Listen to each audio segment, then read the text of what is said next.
After my divorce from my husband was finalized, I moved in with my daughter, Natalie. About 6 months later, something unexpected happened. It was my day off, and I was relaxing at home with Natalie when I got a call from my mom. To my shock, my ex-husband and ex-mother-in-law had gone to my parents' house and let themselves in without permission. I quickly got ready and went to my parents' place. When I arrived, my ex-husband and ex-mother-in-law were sitting in the living room, waiting for me. I had no idea why they were there. "Why did you both show up at my parents' house?" I asked. My ex-husband, John, surprised me with his answer, "I want you to pay me back the money you owe me. My name is Aaron, and I'm 40 years old. I worked in an office, and I was married to John for 14 years. Our daughter, Natalie, was born just around the time we got married, and she's now in 8th grade. We were once a happy family, and I thought we would always have a loving home." I met John on a blind date and was instantly drawn to his friendly, kind, and cheerful personality. He liked me too, and we stayed in touch throughout high school. After a few meetups, we started dating. A year later, he proposed, and we got married. I loved him deeply, and I was so happy when he chose me to be his wife.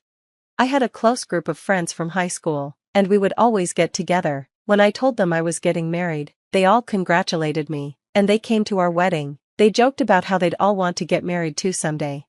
After my wedding, one by one, my friends also got married. We laughed about how we'd gone from a group of teenagers to adults.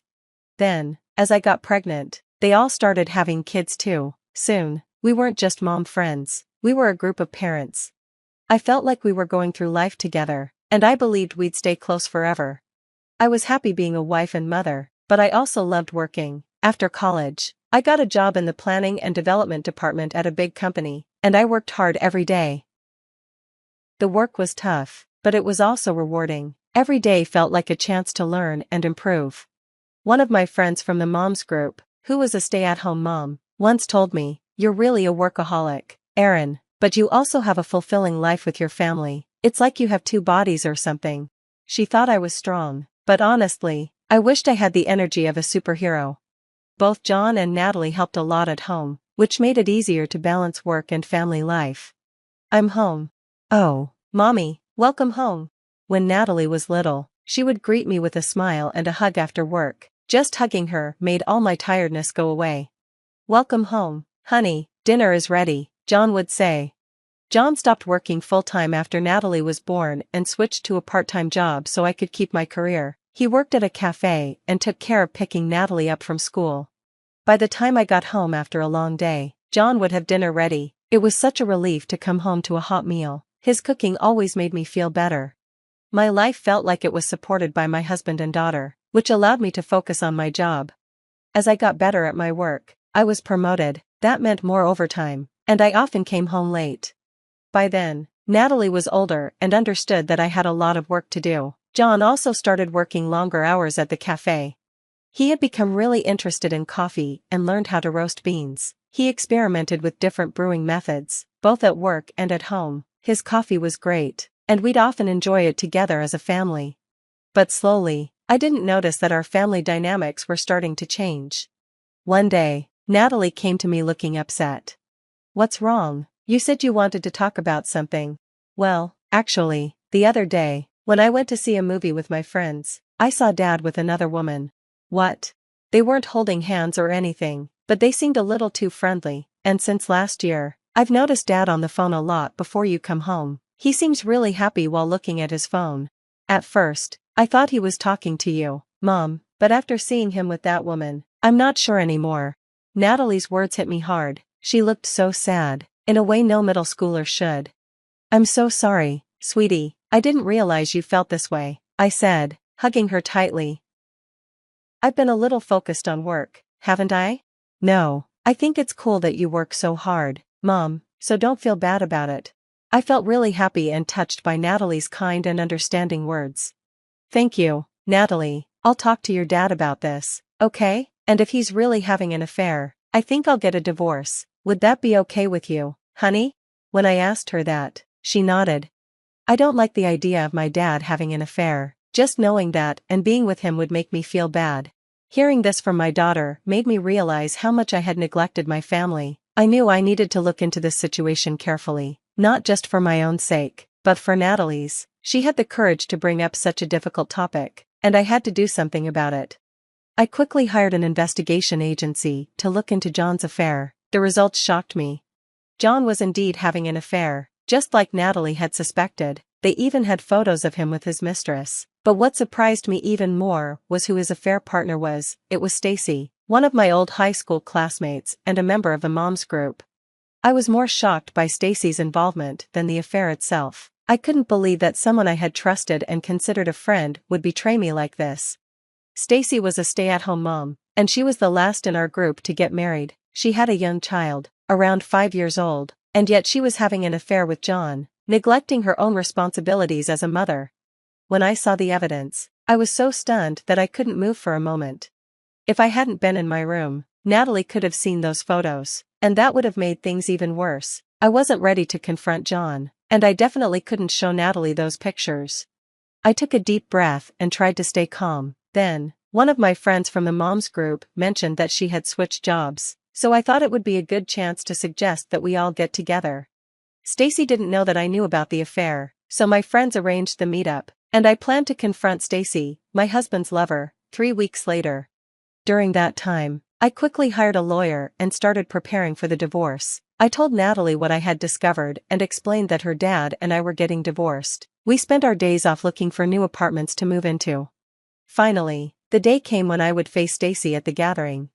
At the restaurant, we all caught up with each other, and I asked my friend about her new job. We all shared updates. Stacy still had no idea I knew about her secret, so we all talked casually.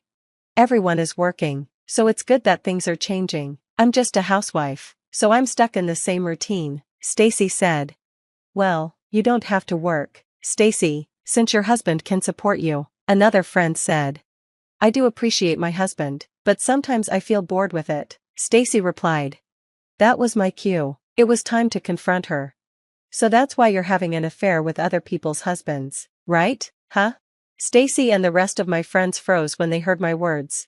Hey, Aaron, what do you mean by that? One of my friends asked, confused. Stacy stayed silent, her face going pale. It looks like Stacy is having an affair with my husband, John, I said bluntly. No way, you must be joking. Stacy would never do something like that, one of my friends said, defending her. Stacy quickly denied it. That's not true. Aaron, what are you talking about all of a sudden? You must have mistaken me for someone else. Oh, really? Then why don't you all take a look at this? I said, pulling the photos from my bag and placing them on the table. My friend stared at the pictures, shocked. Oh my gosh, Stacy, why? Stacy clearly hadn't expected me to have proof. She covered her mouth, stunned. Why did you have an affair with my husband? I asked, still trying to process it. Stacy finally gave in. I'm really sorry. I walked into the cafe where your husband works. I didn't know he worked there. After that, I started going there more often. My husband provides for me, but after we got married, he stopped caring about me, and I started feeling lonely. Stacy started crying, but I wasn't moved by her tears. Even if you were lonely, having an affair, especially with a friend's husband, is just wrong, I said calmly. Turning to my friends, I added, I'm sorry to involve all of you, but I need to let Stacy know that I'll be suing for alimony. I've already sent certified mail to her house, so her husband should have received it by now. Stacy gasped in shock. You need to be held accountable for your actions, I said firmly. Stacy nodded, looking pale and defeated. The rest of the mom's group was upset and said, we can't trust you anymore, Stacy. We left the restaurant, leaving Stacy behind. Now that Stacy was out of the way, it was time to deal with John. I'm sure Stacy had already contacted John about what happened, so when I got home, John was waiting by the entrance, looking panicked. Hey, how could you do this? What? I just got a call from Stacy. Are you really talking about your affair? Why are you making this so public? You're terrible. You pretended to be a good husband, but behind my back, you were having an affair. No, that's... But Stacy has a family too. Why expose her to her husband like that? That's ridiculous. I guess people who have affairs think the same way, huh? You think as long as the other person doesn't know, it's fine, right? But what you did was wrong, so now everything has to come to light as part of your punishment. That's why I'm divorcing you and demanding alimony and child support. With the affair already proven and no way for him to deny it, John agreed to the divorce, but he was reluctant to pay alimony and child support. After I hired a good lawyer and made it clear I was ready to take the case to court, he finally agreed. So, I divorced my ex-husband, sold the house we'd lived in, and moved into a new apartment with Natalie. I filed for alimony from both John and Stacy, and they each paid me $30,000. I also demanded child support from John. After the divorce was finalized, Natalie and I settled into our new life. As expected, the whole situation traumatized me, but over time, the pain began to heal. However, about 6 months later, something unexpected happened. I was relaxing at home with Natalie on my day off when I received a call from my mother. What she told me shocked me. My ex-husband and ex-mother-in-law had suddenly appeared at my parents' house and forced their way in without permission. My father was out handling some personal matters, which is why my mother called me in a panic. I quickly got ready and headed to my parents' house. When I arrived, my ex-husband and ex-mother-in-law were sitting on the living room sofa, waiting for me. I had no idea why they had shown up. "What are you both doing here at my parents' house all of a sudden?" I asked. And then, my ex-husband said something that completely shocked me. "I want you to give me back the money that you owe me." "What? I never borrowed any money from you. I paid $15,000 for the wedding, didn't I? You were the one who wanted the wedding, so I lent you that money. Since you divorced me, this is all fraud. I could sue you for marriage fraud, but all I want is for you to return the $15,000 as a settlement." His demand was outrageous. My ex-mother-in-law chimed in, saying I should pay him as soon as possible. After the divorce, I knew John had gone back to working at the cafe, but I also knew the pay there wasn't much. He must have been struggling financially, which was probably why he was making such ridiculous requests.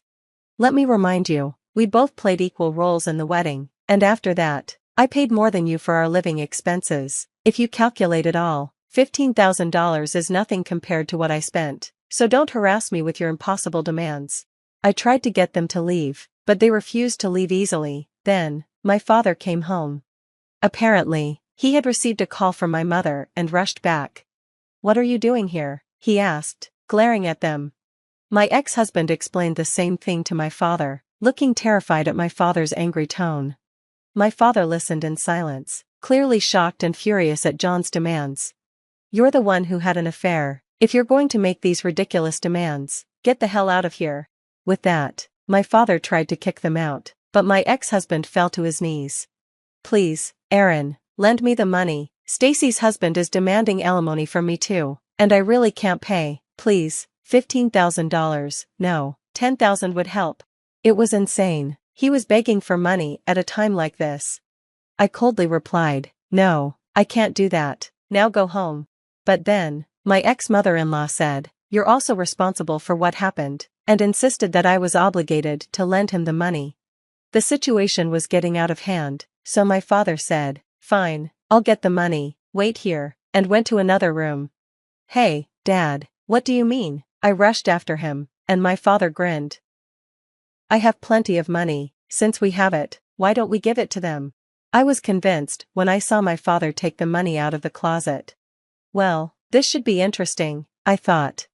My father put the money in an envelope and handed it to John. After they finally got what they wanted, my ex-husband and his mother left, looking pleased. As soon as they left, I locked the door and called the police. The two of them must have checked the envelope after leaving because they came back quickly, banging on our door. "Hey, what's going on here? This is Monopoly money. I don't want this fake cash," my ex-husband yelled angrily at the door. I laughed and said, "Since we have so much money, I thought I'd share some with you." Then my ex-husband shouted, "You've got to be kidding," and started banging harder on the door. It sounded like they were kicking the door with their feet, but they didn't realize this was going to cause big trouble for them. John and his mom were still kicking the door when the police showed up and arrested them. Neighbors gathered around, and many of them saw John and his mom get arrested. In the end, John didn't get any money, but he had to pay a fine for his arrest and the damage to our door. Also, one of the people who saw the arrest was a regular customer at the cafe where John worked. The news spread fast, and he was fired right away. Now, John can't find a job and has moved back to his parents' house. His parents are now paying alimony and child support for him. I also got a restraining order against my ex-in-laws for my family. Now, if anything happens, we can call the police, and they'll come right away. I'm happier than ever with Natalie now. I'll keep working hard and watching my daughter grow up. Thanks for watching until the end. Please subscribe to our channel. See you in the next video. The call came during my evening yoga session, right as I was attempting to find peace in a warrior pose. Lucas's ringtone shattered my concentration like a brick through glass. I knew before answering something was wrong. My husband never called during his mother's sacred dinner hours. "Lonnie, I need you to go stay with Mother. Grandmother Marty fell and broke her leg. Mother's beside herself." My stomach clenched. Not because of Marty's accident, but because I knew exactly what this meant. I'd spent 3 years as a professional caregiver before marrying Lucas. Now his mother would expect those skills for free. What about the home health aide they already have? Mother fired her last week. Something about stealing silverware. Lucas's voice carried that familiar note of dismissal. "Look, they need you. I'll be tied up with the merger for at least 2 weeks. You're not working anyway." Not working. As if managing our household and maintaining his social calendar wasn't work. I pressed my fingertips against my temples. "Lucas, your mother and I. You know how things are between us. For God's sake, Lonnie, she's family. Just do this for me, okay? Family. Right. The same woman who'd called me a gold digger at our wedding reception. The same one who'd spent 3 years trying to convince Lucas I wasn't Mitchell material." "Fine," I said. "When do they need me?" "Tonight. I've already told Mother you're coming." Of course he had. I ended the call and stared at my reflection in the yoga room mirror. The woman looking back at me seemed smaller somehow, diminished. I'd promised myself I wouldn't let Evelyn Carter Mitchell push me around anymore. Yet here I was, running at her beck and call. I packed quickly. Enough clothes for 2 weeks, my laptop, and the anxiety medication I'd started taking after our last extended family gathering. The drive to the Carter Mitchell estate took 40 minutes, each mile adding another layer of dread. The mansion loomed ahead, all Georgian columns and perfectly manicured hedges. Evelyn stood in the doorway, her silver hair immaculate, her posture rigid as ever. She didn't smile. Finally. "Mother's been asking for her pain medication for the past hour." "No hello." "No thank you." I bit back a response and followed her inside. The house smelled of furniture polish and old money. "Mother's in the East Wing guest room," Evelyn said, her heels clicking against the marble floor. "I've had the staff move her from upstairs. You'll stay in the adjoining room to monitor her at night." "Where's the doctor's care plan?" "I'll need to know her medication schedule." Evelyn waved dismissively. "It's all in her room." "Really, Leilani, I expected you to be here sooner." A proper daughter-in-law would have come immediately. I clutched my overnight bag tighter, nails digging into the leather. "I came as soon as Lucas called." "Yes, well." She paused at Marty's door. "Do try to keep her quiet. I have the garden club coming tomorrow, and I can't have her moaning disrupting our meeting." Before I could respond, she turned and clicked away down the hall, leaving me alone with my thoughts and a growing sense of unease. I took a deep breath and opened the door. Marty lay in bed, her eyes closed, looking frilier than I remembered. But something wasn't right. Her supposedly broken leg rested on top of the covers, and I'd seen enough injuries in my career to know that the positioning was all wrong. Her eyes snapped open as I approached, and a familiar mischievous glint appeared, one I'd seen countless times when she was plotting something at family gatherings. "Hello, dear," she said softly. "I was wondering when they'd drag you into this mess." That's when I knew. This wasn't about a broken leg at all. This was something else entirely, and I'd just been pulled into whatever game Marty was playing. "We need to talk," she whispered, patting the bed beside her. "But first, close that door." "What I'm about to tell you. Well, let's just say Evelyn won't be happy when she finds out what's really going on." 3 days into my stay at the Carter Mitchell estate, and I'd already witnessed 4 arguments between Evelyn and Marty, each one more vicious than the last, with barbs wrapped in silk and daggers hidden in pleasantries. "Mother, you haven't touched your breakfast again." Evelyn's voice carried through the morning room, sharp as cut crystal. "Leilani, I'm paying you to ensure she eats properly." "You're not paying me anything," I said, measuring Marty's blood pressure. The numbers were perfect, just like yesterday. "And she ate toast an hour ago." Marty's hand found mine under the blood pressure cuff, squeezing gently. Evelyn dear, do stop hovering. You're giving me indigestion. Everything gives you indigestion these days. Evelyn's heels clicked against the hardwood as she approached. Perhaps if you'd stop being so difficult. Perhaps if you'd stop treating me like a child. Ladies, I interrupted, removing the cuff. Marty needs rest. Doctor's orders. Evelyn's laugh could have frosted glass. And now the help is giving orders. Really, Mother, I don't know why you insist on having her here. My phone buzzed. Lucas calling again. Third time today. I let it go to voicemail, just like the others. He'd been checking in hourly, not out of concern for Marty, but because his mother had been complaining about my attitude. Leilani knows more about care than that agency nurse you hired, Marty said, her voice steady but her hands trembling slightly. The one who kept forgetting my medication schedule. The one who recognized her place in this household. Evelyn snapped. She turned to me. Speaking of which, the garden club will be here at 2. Mother needs to be presentable. And quiet. I stood, positioning myself between them. Marty's not a prop for your social gatherings. She needs genuine rest, not. I pay the bills in this house. Evelyn cut in. And while you're here, you'll do as I say. Unless you'd like me to tell Lucas about that interesting lunch you had with his brother last month. The air left my lungs. She'd had me followed. Of course she had. The lunch with Ben had been innocent. Just 2 people sharing their frustrations about the family. But Evelyn would twist it into something else entirely. That's enough. Marty's voice carried an authority I hadn't heard before. Evelyn, get out. Now. Mother. Out. Evelyn's face tightened, but she left, slamming the door behind her. The silence that followed felt like the aftermath of a storm. Don't let her get to you, Marty said softly. She's always been threatened by strong women. It's why she drove Ben away. Why she's trying to drive you away now. I sank into the chair beside her bed. Lucas won't believe her about Ben. He knows I wouldn't. Lucas believes whatever his mother tells him. Just like his father did. Marty's eyes grew distant. I watched Evelyn destroy that man's spirit piece by piece. Now she's doing the same to you. My phone buzzed again. Lucas. This time I answered, stepping into the hallway. Where have you been? He demanded. Mother says you're being impossible. I'm taking care of your grandmother, Lucas. Like you asked. By undermining Mother at every turn? By questioning her authority in her own house. By doing what's medically necessary for Marty, I said, my voice trembling.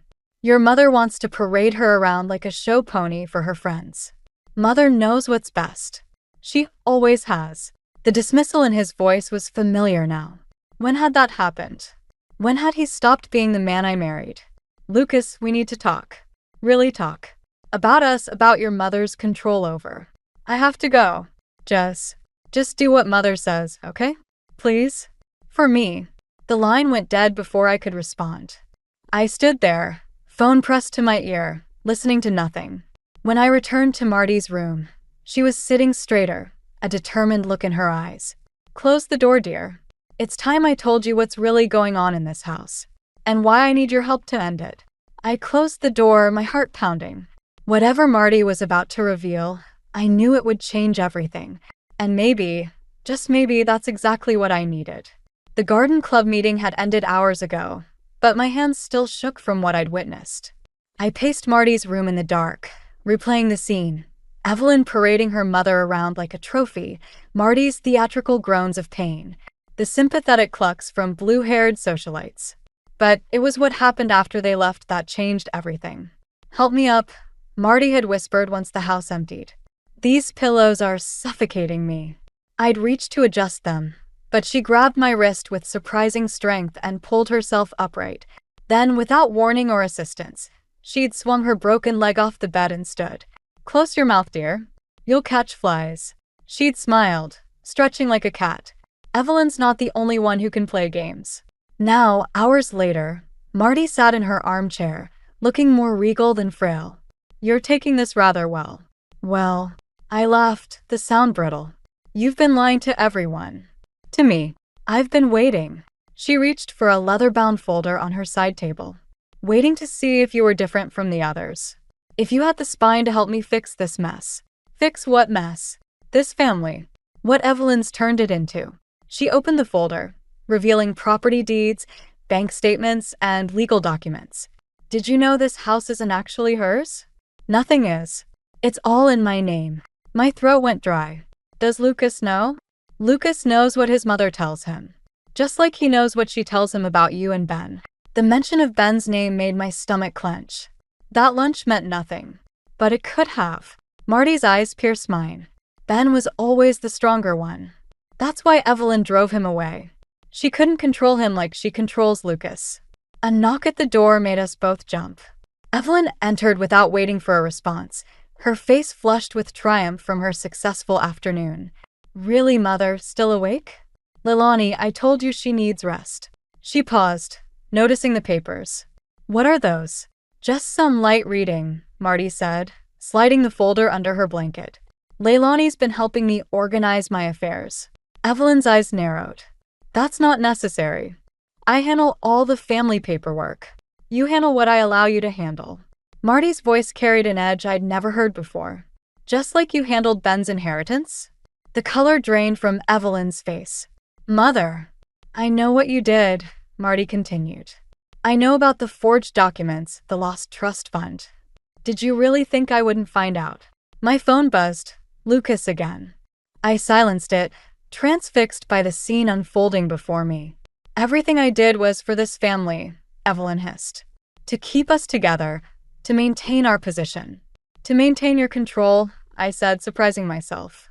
Just like you're trying to control my marriage. Evelyn turned on me, her mask slipping. You ungrateful little. That's enough.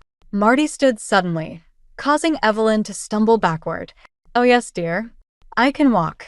I can do quite a lot of things you don't know about, including change my will. The silence that followed was deafening. Evelyn stared at her mother, then at me, her carefully maintained composure cracking. Leilani, she said, her voice honey-sweet again, perhaps it's time you went home to Lucas. I'm sure he misses you. She's not going anywhere, Marty said. In fact, she's exactly where she needs to be. Now get out of my room. After Evelyn left, slamming the door behind her, Marty sank back into her chair. Well, that was invigorating. She patted the folder. Now, shall we discuss how to really shake things up? I thought about Lucas, probably still calling, still believing his mother's version of reality. About Ben, somewhere out there, free from all this manipulation. About my own dignity, eroding day by day in this gilded cage. Yes, I said, sitting down beside her. Let's shake things up. Marty's smile was razor-sharp in the dim light. Good girl. Because what I'm about to propose will either save this family or tear it apart completely. Are you ready for that? I thought about Evelyn's threats, Lucas's betrayal, and my own fading sense of self. I'm ready for anything. Perfect, Marty said, opening the folder again. Then let's begin. Lucas showed up unannounced at midnight, reeking of expensive scotch and his mother's influence. I found him in Marty's sitting room, rifling through her desk drawers. What are you doing? I kept my voice low, though my heart hammered. He jumped, nearly dropping the papers in his hands. Looking for proof. His words slurred slightly. Mother says you and grandmother are plotting something. Your mother says a lot of things. I moved closer, recognizing Marty's legal documents scattered across the desk. Does she know you're here? Of course she knows. She's worried about you, Lonnie. About us. He reached for me, but I stepped back. You've changed since coming here. I've woken up. The grandfather clock in the corner ticked away the silence between us. Lucas had loosened his tie, his usually perfect hair disheveled. He looked lost, like a child searching for permission to misbehave. Ben called me today, he said suddenly. My stomach dropped. What? Asked about you. About Mother. Said he's coming home. Lucas's laugh was bitter. Funny timing, don't you think? Right when you and grandmother start acting strange. Before I could respond, the lights flicked on. Marty stood in the doorway, perfectly steady on her supposedly broken leg. Well, she said, this is disappointing but not surprising. Lucas staggered backward. You're walking? Mother said. Your mother says a lot of things, Marty echoed my words. Like how she protected you from the truth about your father's death. The color drained from Lucas's face. What about Father's death? Don't. I whispered, remembering what Marty had told me earlier that day. About the changed medication, the convenient accident, the insurance policy that saved the family from bankruptcy. He deserves to know, Marty said. About everything. The forged documents, Ben's stolen inheritance, your father's. Lies. Lucas slammed his fist on the desk. Mother would never. But she did. Marty's voice was steel. And now she sent you here to spy on us. To protect her secrets. I came to protect my wife. Your wife. I couldn't hold back anymore. When was the last time you protected me from anything? From your mother's insults? From her threats? From her private investigators following me? Lucas turned to me, swaying slightly. She was right about you. You're trying to turn everyone against her. Against me. No, darling. Evelyn's voice cut through the room like ice. She stood behind Marty, elegant even at midnight. They're trying to destroy our family. Just like Ben tried. My phone buzzed in my pocket, a text from Ben. Don't trust anyone. Almost there. Mother. Lucas straightened, seeking approval like always. Grandmother's been lying about her injury. I know. Evelyn stepped forward. Just like I know about their little meeting with my lawyer yesterday. About the changes they're trying to make to the will. Marty's sharp intake of breath confirmed my fears. Our plans had been discovered. The house is mine, Evelyn continued. Everything is mine. I've made sure of that. She pulled out a document from her robe pocket. Signed this morning. Mother's been declared mentally incompetent. I'm her legal guardian now. The world tilted. I grabbed the desk for support, remembering Marty's words from earlier. Whatever happens, don't let them win. You can't do this, I said. I already have. Evelyn's smile was triumphant. And now, dear Lilani, you have a choice. Stay and support your husband, or leave with nothing. Because if you choose wrong, I'll make sure everyone knows about your affair with Ben. There was no affair, I whispered. Prove it. Lucas watched me waiting. In his eyes, I saw our entire marriage, the slow erosion of love, the growing shadow of his mother's control. The man he could have been versus the man he'd become. My phone buzzed again. Then, here. Footsteps echoed in the hallway, heavy and determined. Everything was about to change, and I had seconds to decide which side of history I'd stand on. I looked at Marty, saw the steel in her eyes, and made my choice. Ben's arrival shattered the tension like a hammer through glass. He stood in the doorway, briefcase in hand, looking nothing like the broken man who'd fled 5 years ago. Behind him, a woman in a sharp suit clutched a leather portfolio, exactly the kind lawyers carry when they're about to destroy lives. You're too late, Evelyn said, waving her guardianship papers. I've already won. Have you? Ben's smile was razor-sharp. Mother, show them. Marty pulled a phone from her cardigan pocket and pressed play. Evelyn's voice filled the room, crystal clear.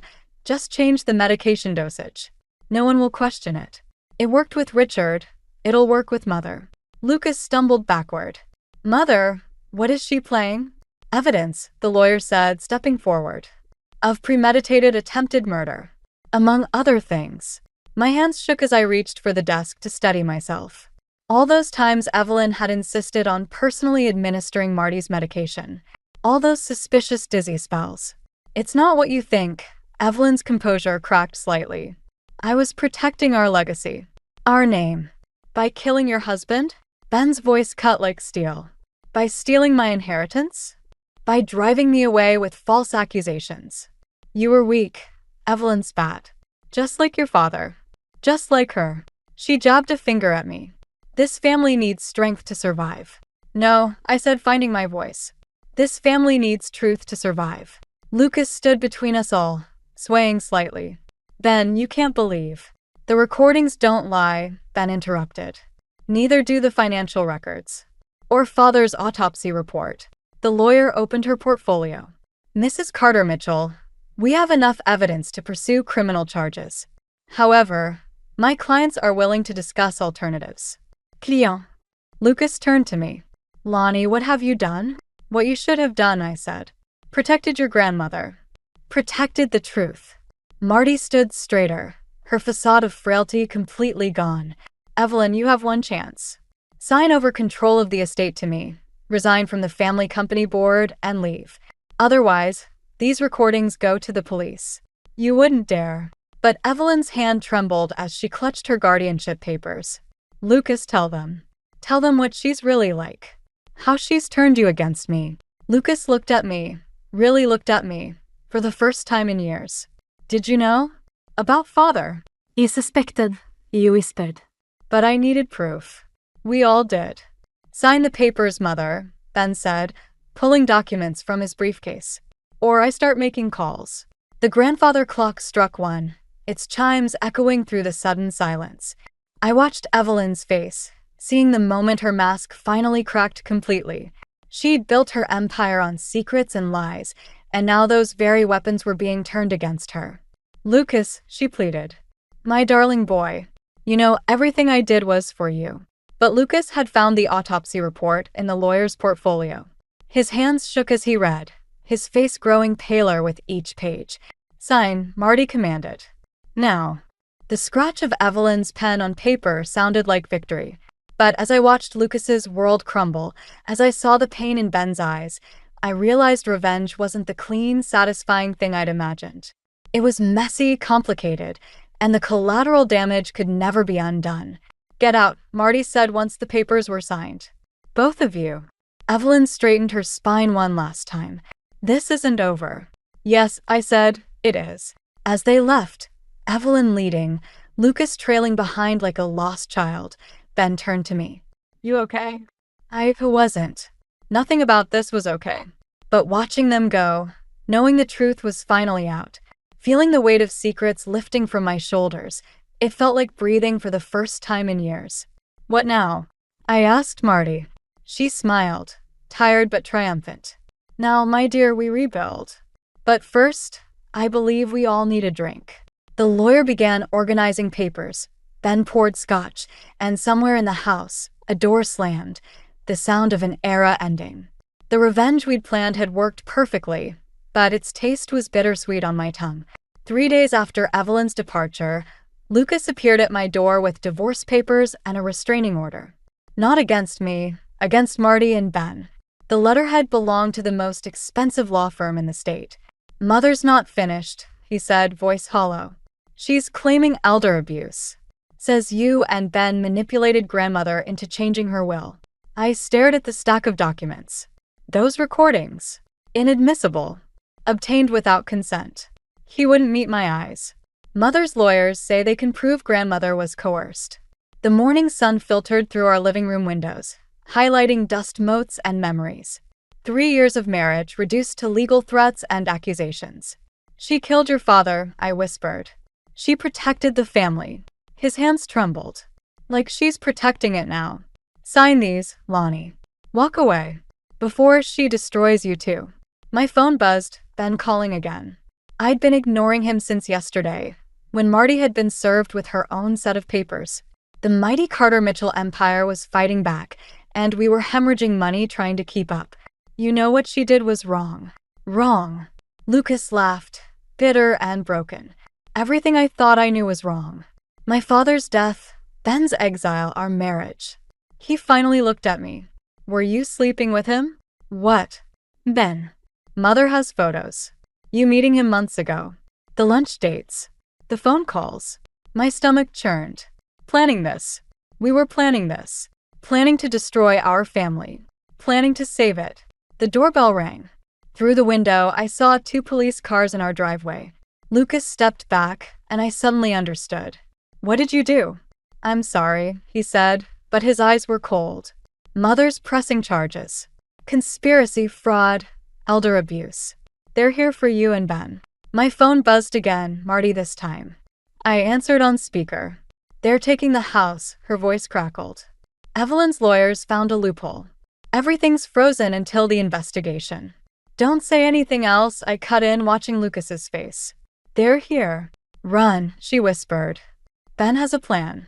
Run now. But it was too late. The police were already at the door, and Lucas, my husband, my betrayer, was opening it. Mrs. Mitchell? An officer stepped forward. We have a warrant for your arrest. The handcuffs were cold, but Lucas's silence was colder. As they led me out, past curious neighbors and flashing phones, I saw Evelyn's car parked across the street. She sat in the back, watching through tinted windows, and I finally understood the true cost of revenge. They took me to the station, fingerprinted me, photographed me like a common criminal. My court-appointed lawyer looked tired before we even started. "They have a strong case," she said, flipping through papers. "Mrs. Carter Mitchell's influence runs deep. Judges, prosecutors. This won't be easy. The recordings. Inadmissible. And Mrs. Carter Mitchell has witnesses willing to testify about your manipulation of Martha Carter. Your history of instability." "What history?" She pulled out a file. "Psychiatric records. Anxiety medication. Couples therapy. All painting a picture of someone desperate to secure their position in a wealthy family." My chest tightened.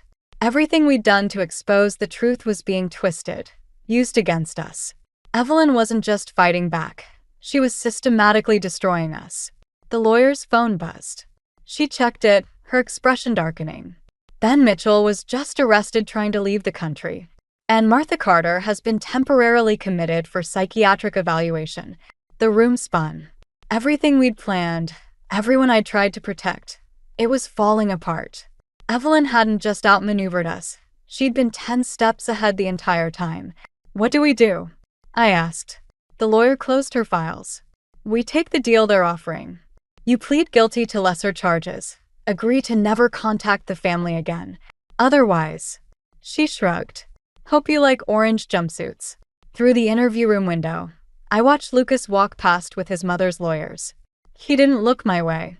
Somewhere in the city, Marty was being locked away, Ben was being booked, and Evelyn was finally getting what she'd always wanted: complete control.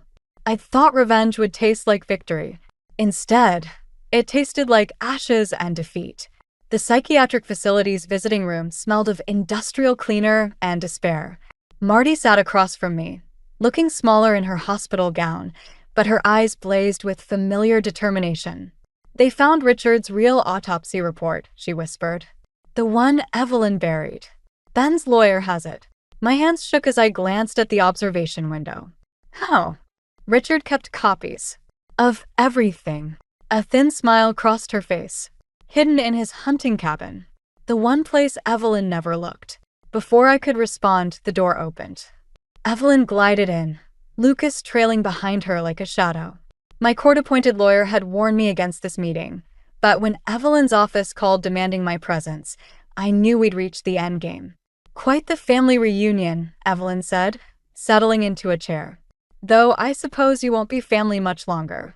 Lucas wouldn't look at me. The divorce papers sat and signed in my lawyer's office. "I have a proposition," Evelyn continued. "Drop the allegations. Sign a statement admitting you manipulated Mother for financial gain. In return, all charges disappear. And if I don't, then Ben's evidence never sees daylight, and you all go to prison." She pulled out her phone, showing an email. "The judge handling your case owes me several favors. You killed him." Marty's voice cut through the tension. "You killed my son-in-law. I protected this family." Evelyn's mask slipped slightly. "Like I'm protecting it now." "No." Lucas spoke for the first time, his voice rough. "You destroyed this family. And I let you." He pulled something from his jacket, a USB drive. "Ben's not the only one with copies. Father gave me this before the accident. I never looked at it. Until now." Evelyn's composure cracked. "Lucas, darling, don't." He placed the drive on the table. "It's over, Mother. I've already sent copies to the district attorney." The observation window suddenly filled with faces: police, lawyers, witnesses. This wasn't just a family meeting. It was a sting. "You orchestrated this," Evelyn said to me, realization dawning. "You knew."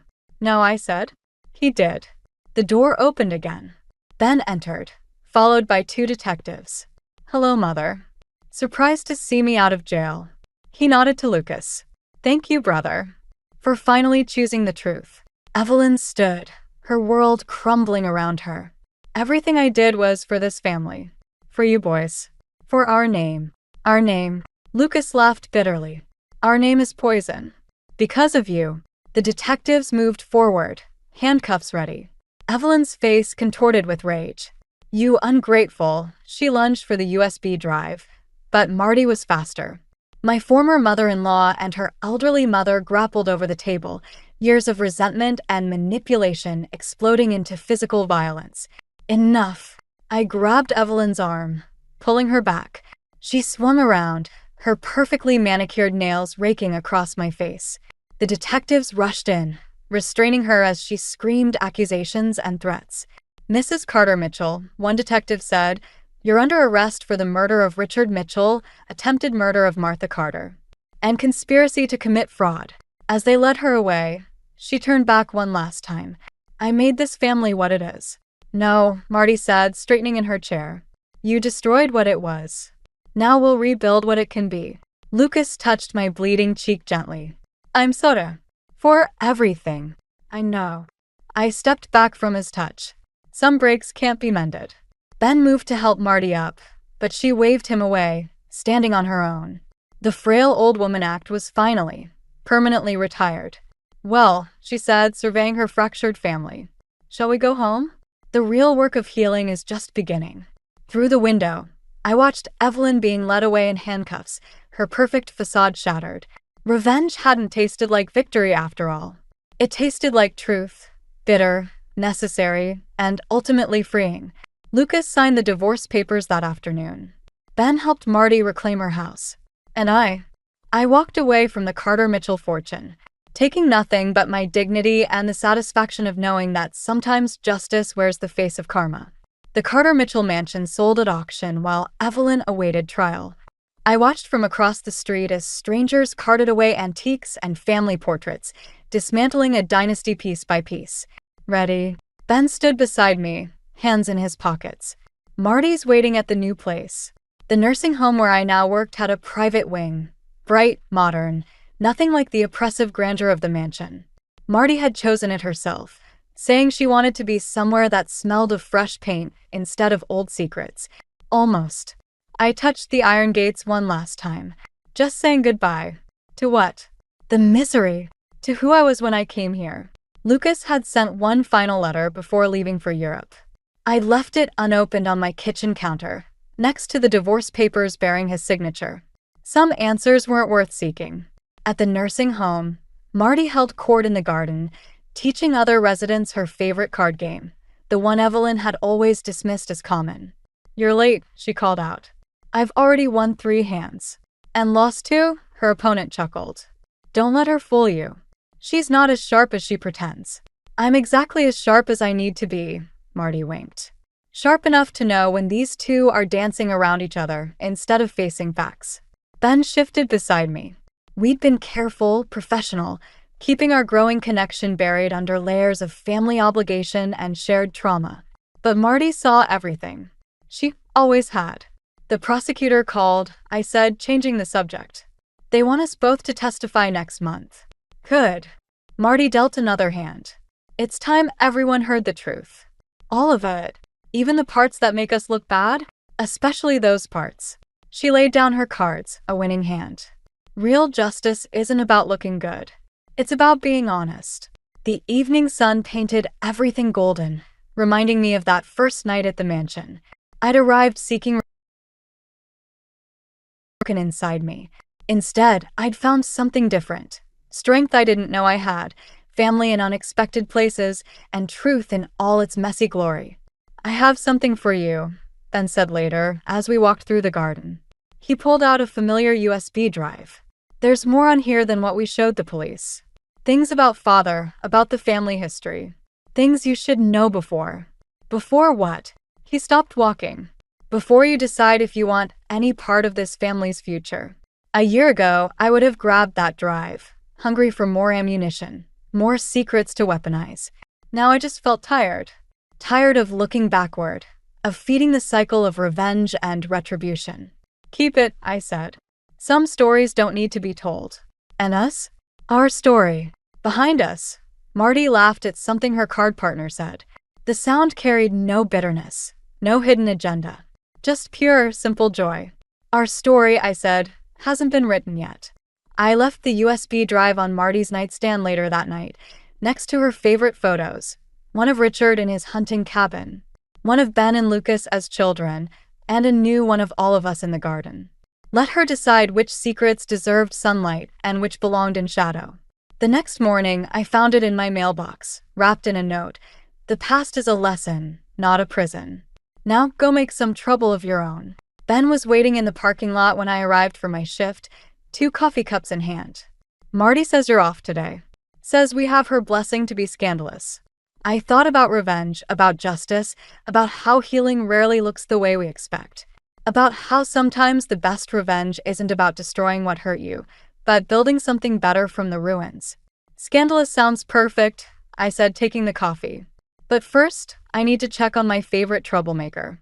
Through the window, I could see Marty setting up her card table, already drawing a crowd.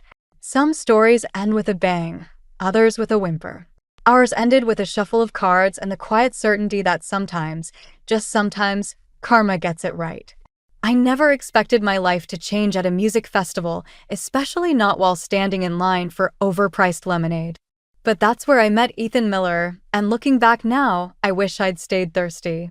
My name is Riley, and I'm a night shift nurse at Memorial Hospital. That Saturday was my first day off in 2 weeks, and my best friend Jessica had practically dragged me to the Summer Sound Festival. You can't keep hiding in your scrubs, she'd insisted. The world needs to see those legs. The August heat was brutal, and sweat trickled down my back as I shifted from foot to foot in the endless drink line. That's when I heard it, someone humming Dream On by Aerosmith. Not the kind of song you'd expect at a modern music festival. Finally, someone with good taste, I said, turning around.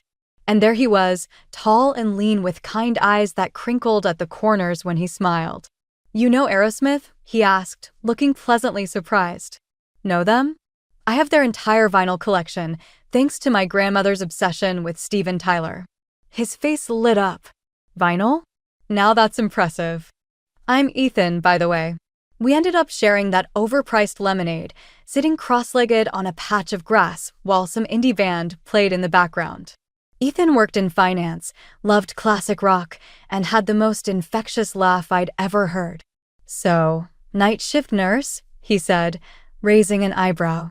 That must be intense. It has its moments. Last week, I had a patient who was convinced the hospital ghost was stealing his Jell-O. Was it? No, it was his roommate. But I didn't have the heart to tell him. Jessica found us there hours later, her eyes widening when she saw us together. She gave me that look, the one that said we'd be having a detailed conversation later. Riley, there you are, she exclaimed, then not so subtly checked Ethan out.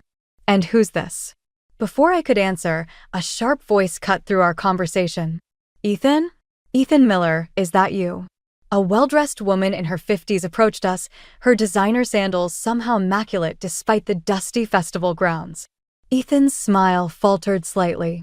Mother, he said, standing up quickly. I didn't expect to see you here. Clearly, she replied, her eyes scanning over me with the precision of a laser.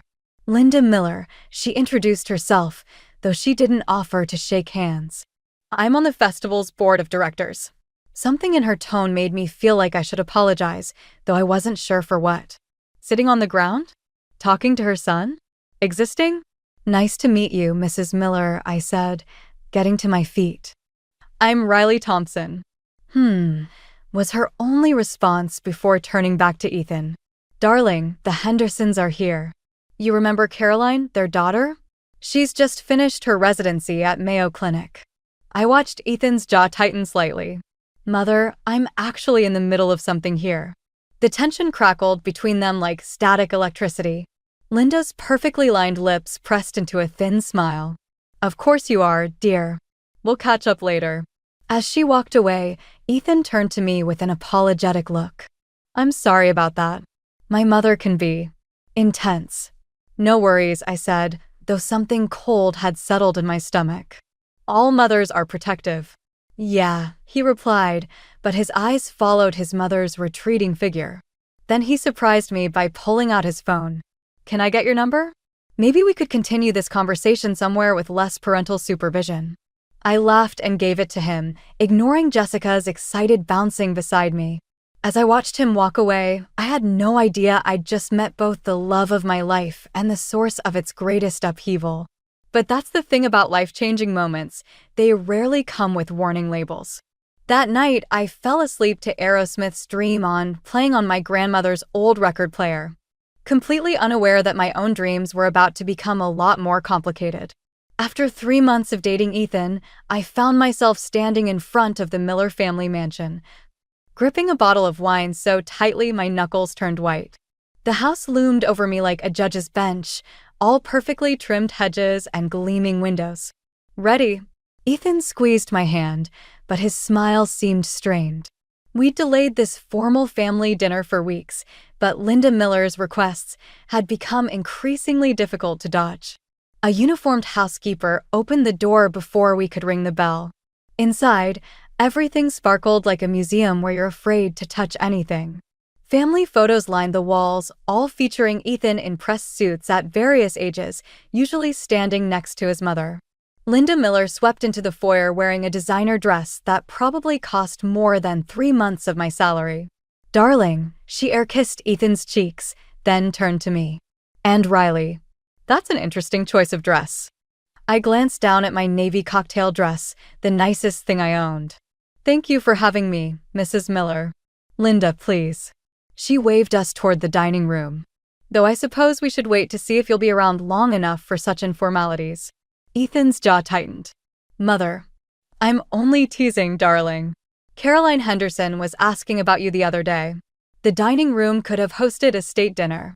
Mr. Miller, a quiet man with Ethan's kind eyes, nodded to us from behind his newspaper. "So, Riley," Linda began as the first course arrived, "Ethan tells me you're a nurse.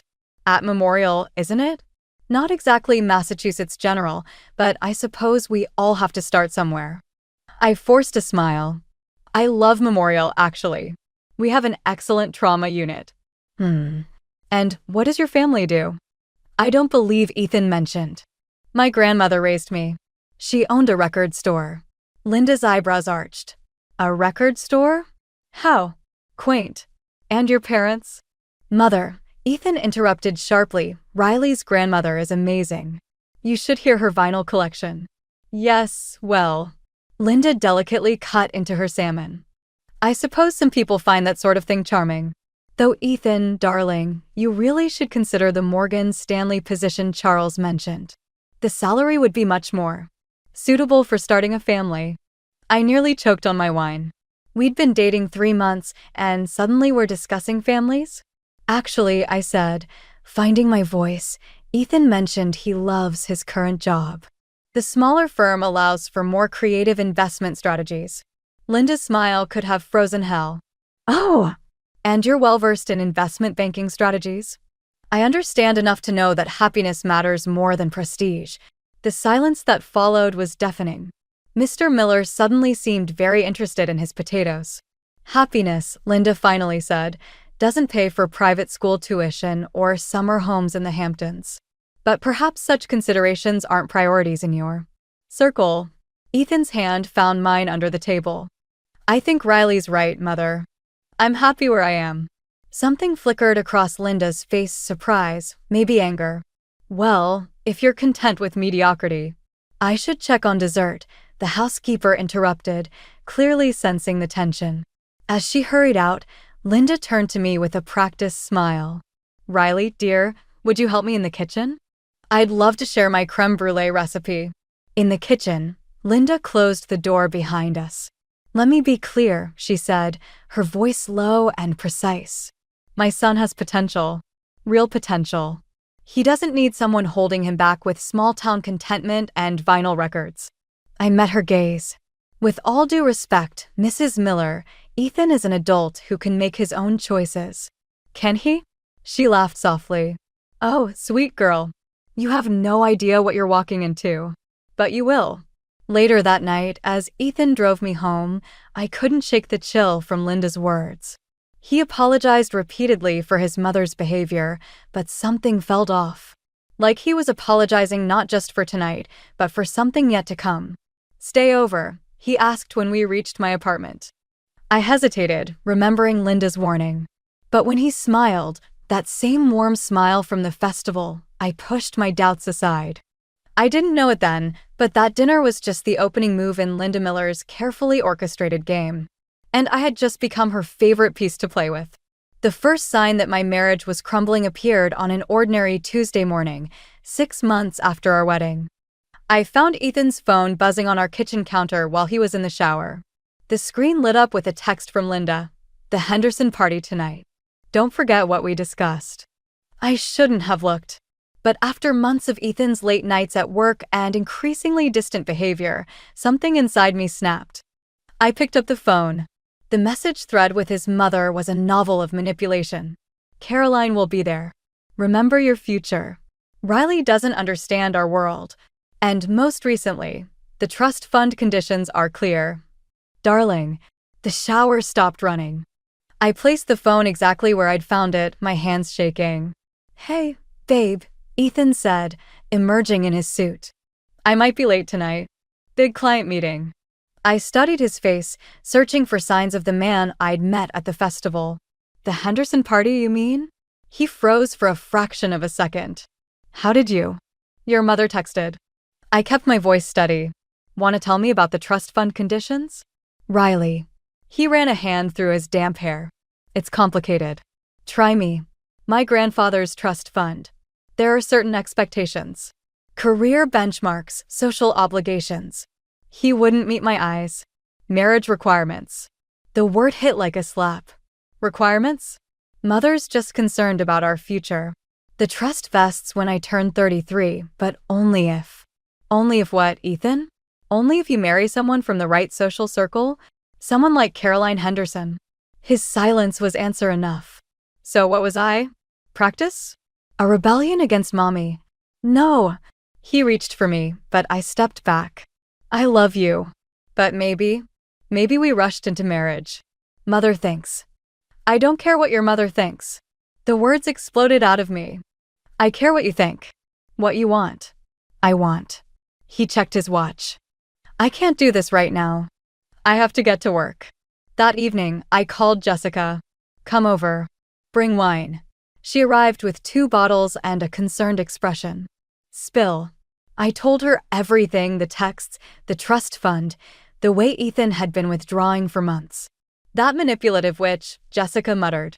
"And Ethan's just letting her pull his strings?" "There's more." I pulled out the bank statement I'd found while stress cleaning. "Look at these charges. Private clubs, expensive restaurants, jewelry stores, all while he's been telling me we need to budget carefully." Jessica whistled. "Holy shit. These dates. Riley, these are on nights he said he was working late." My stomach churned. "I know. What are you going to do?" Before I could answer, my phone buzzed. A text from Linda. "Dinner tomorrow. Just us girls. We need to discuss Ethan's future." Jessica read it over my shoulder. "Don't go. It's obviously a trap." "No," I said slowly, an idea forming. "I think I should hear what she has to say." "Riley. I've been playing defense since day one with her. Maybe it's time I changed the game." My phone buzzed again. This time from Ethan, working late again. "Don't wait up." I thought about the man who'd hummed Aerosmith in a festival line, who'd made me believe in instant connections. Then I thought about the man who'd let his mother orchestrate our entire relationship, who was probably sitting across from Caroline Henderson right now. You know what the worst part is? I told Jessica, pouring more wine. I actually thought love would be enough. That if I just loved him enough, he'd choose me over his mother's manipulation. So what now? I looked at Linda's text again. Now? Now I find out exactly what the Miller family has to lose. And then I decide if it's worth taking from them. Jessica's eyes widened. That doesn't sound like you. Maybe it's time I stopped being so nice. I raised my glass. After all, Linda Miller wanted to teach me about her world. I think I'm finally ready to learn. The irony wasn't lost on me. I was about to become exactly what Linda had accused me of being, a threat to her perfect world. And for the first time since this whole mess began, I was looking forward to proving her right. The lunch with Linda Miller was set for noon at LeBlanc, the kind of restaurant where the menu doesn't list prices. I arrived early, armed with the flash drive containing copies of Ethan's bank statements and text messages. My wedding ring felt heavy on my finger. Linda was already there, perfectly coiffed in Chanel. Riley, dear. So glad you could make it. Wouldn't miss it. I sat down, noting how she'd positioned herself to face the other diners. Always performing for an audience. I'll be direct, she said after ordering a $60 salad. This situation with Ethan isn't working. Which situation? The marriage you never wanted, or the secret meetings with Caroline Henderson? Her pause was barely noticeable, but I caught it. I see Ethan's been sharing our private conversations. Actually, he hasn't shared anything. That's part of the problem. The waiter arrived with our drinks. I watched Linda take a deliberate sip of her mineral water, her diamond tennis bracelet catching the light. Marriage is complicated, dear. Especially in our circles. There are expectations, obligations. Like the trust fund conditions? Another slight pause. Ethan told you about that? He did. Right after I found out about the secret credit cards and the jewelry store charges. I leaned forward. Tell me, Linda, does Caroline Henderson wear the necklace he bought last month, or is that saved for special occasions? Her carefully maintained facade cracked for just a moment. You've been snooping. I've been paying attention. Something you taught me, remember? At that first dinner, when you said I had no idea what I was walking into. Then you understand why this needs to end quietly. She reached for her purse. I'm prepared to be generous. A clean break, no messy divorce proceedings. She slid an envelope across the table. Inside was a check with enough zeros to make my head spin. That's your offer? Money to disappear. It's more than fair. Certainly more than you'd get in a divorce, especially with a prenup. I pulled out my phone and pulled up a banking app. Interesting number. Almost exactly what Ethan's been spending on his extracurricular activities. Linda's eyes narrowed. What are you implying? Nothing yet. But I wonder what the trust fund board would think about these expenses. Or the partners at his firm. You wouldn't dare. Try me. I stood up, dropping my napkin on the untouched salad. Oh, and you can keep your check. I'm not interested in being paid off. Don't be foolish, Riley. You can't win this. Maybe not. But I can make sure everyone loses. I was halfway to the door when her voice stopped me. He'll never choose you over family. Over his future. I turned back. You know what's funny, Linda? I used to think this was about money or social status. But it's not, is it? It's about control. You're terrified of losing it. You have no idea what you're talking about. Don't I? Because I just got a very interesting call from your husband's secretary. Apparently, Mr. Miller's been making some interesting moves with the family foundation. Moves you don't know about. The color drained from her face. You're bluffing. Am I? Guess you'll find out at the next board meeting. I smiled. Have a lovely lunch, Linda. Give my best to Caroline. Outside, my hands were shaking so badly I could barely text Jessica, it's done. Her reply came instantly. Did she buy it? Hook, line, and sinker. Your friend at the foundation came through. Oh yeah. Linda's going to have a very interesting week trying to figure out what her husband's supposedly doing. I got into my car just as Linda emerged from the restaurant, already on her phone. Phase 1 complete. Now to wait for the chaos as she tried to maintain control of her perfect world while chasing shadows I'd created. That evening, Ethan called. Mother's acting strange. Said something about Dad and the foundation? Really? How weird. I watched our wedding photo on the mantle, remembering the man I thought I'd married. Hey, how was that client dinner last night? Fine. Nothing special. I fingered the receipt in my pocket from the jewelry store, dated last night. Glad to hear it. Sleep well, honey. As I hung up, I realized I didn't feel sad anymore. Just determined. Linda Miller had taught me well, sometimes the best revenge isn't about destruction. It's about making people destroy themselves. The vinyl record spun quietly in my grandmother's living room, Aerosmith's Dream On filling the space between us. Edna Thompson sat in her favorite armchair, her silver hair catching the afternoon light, while I curled up on her worn leather couch. So, she said, setting down her tea, you've declared war on the Millers. I hadn't told her everything, but Grandma Edna had always read me like one of her vintage album covers. Not war exactly. Just evening the score. She adjusted her reading glasses. And how's that working out for you? Before I could answer, my phone buzzed. Another text from Ethan. We need to talk. Mother's asking questions about Dad's foundation. Let me guess, Grandma said, watching my face. The dominoes are falling? I showed her the text. Linda's paranoid, Ethan's confused, and I trailed off, not sure how to finish that sentence. Losing yourself? The words hit harder than I expected. I'm just giving them a taste of their own medicine. Grandma stood up, walking to her old filing cabinet. You know what the problem with revenge is?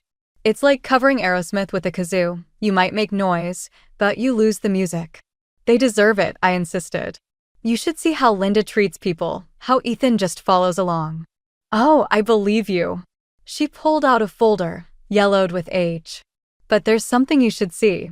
Inside was a stack of documents, investment statements, property deeds, and a trust agreement with my name on it. What is this? Insurance. She sat back down.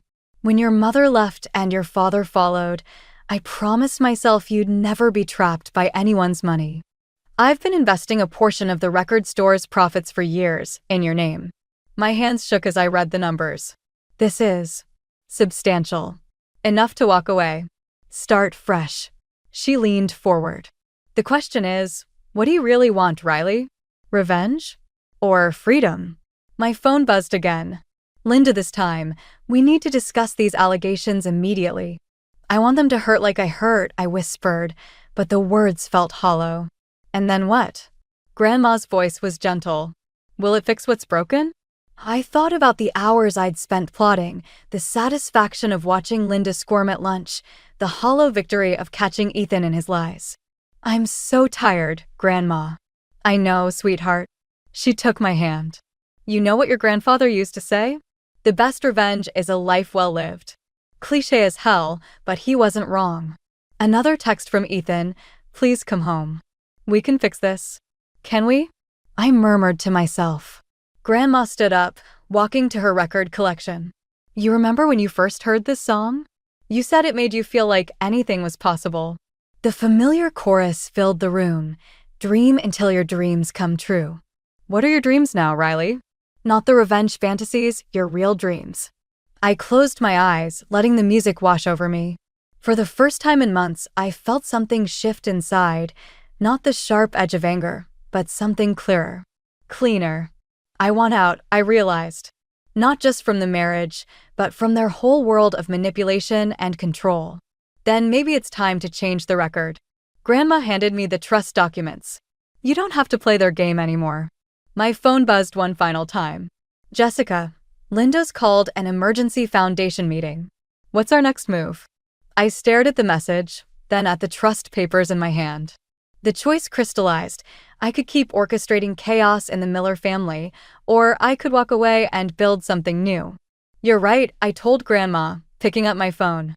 But instead of responding to any of the messages, I opened my banking app and began transferring funds to a new account. Sometimes the best revenge isn't about destroying someone else's world. Sometimes it's about building your own. Want to help me apartment hunt? I asked Grandma.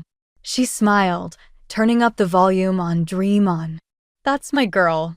The war with the Millers wasn't over, but for the first time, I realized I didn't need to win it. I just needed to leave it behind. I stood in our bedroom, packing a suitcase, when Ethan burst through the door. His usually perfect hair was disheveled, tie askew. Behind him, Linda Miller swept in like an avenging angel in Chanel. What have you done? Ethan demanded, waving his phone. The foundation board is launching an investigation. Dad's being questioned by lawyers. I folded another sweater. Funny how secrets have a way of coming out. This isn't a game, Riley. Linda's voice could have frozen hell. You've put the entire Miller legacy at risk. Legacy? I laughed, but it came out hollow. Is that what we're calling it now? Where are you going? Ethan noticed the suitcase. We need to fix this. Fix what exactly? I turned to face them.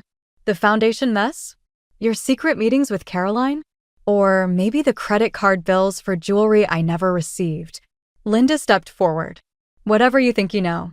I know everything. I pulled out my phone, showing them the screen. Every transaction, every text, every lie. Would you like to see the receipts? The board certainly did. Ethan's face went pale. You sent them to the board? Actually, I didn't. I zipped up the suitcase. But interesting that you assumed I would. Guilty conscience. Stop playing games, Linda snapped. What do you want? Money? Position on the board. I wanted a husband who chose me. A family that accepted me. My voice cracked slightly. Guess we all end up disappointed sometimes. Ethan moved closer, his expression softening. Baby, please. We can work this out. I'll do better. For a moment, I almost believed him. Then his phone buzzed, and I caught Caroline's name on the screen. You should get that, I said quietly. Wouldn't want to keep her waiting. This is ridiculous, Linda interrupted.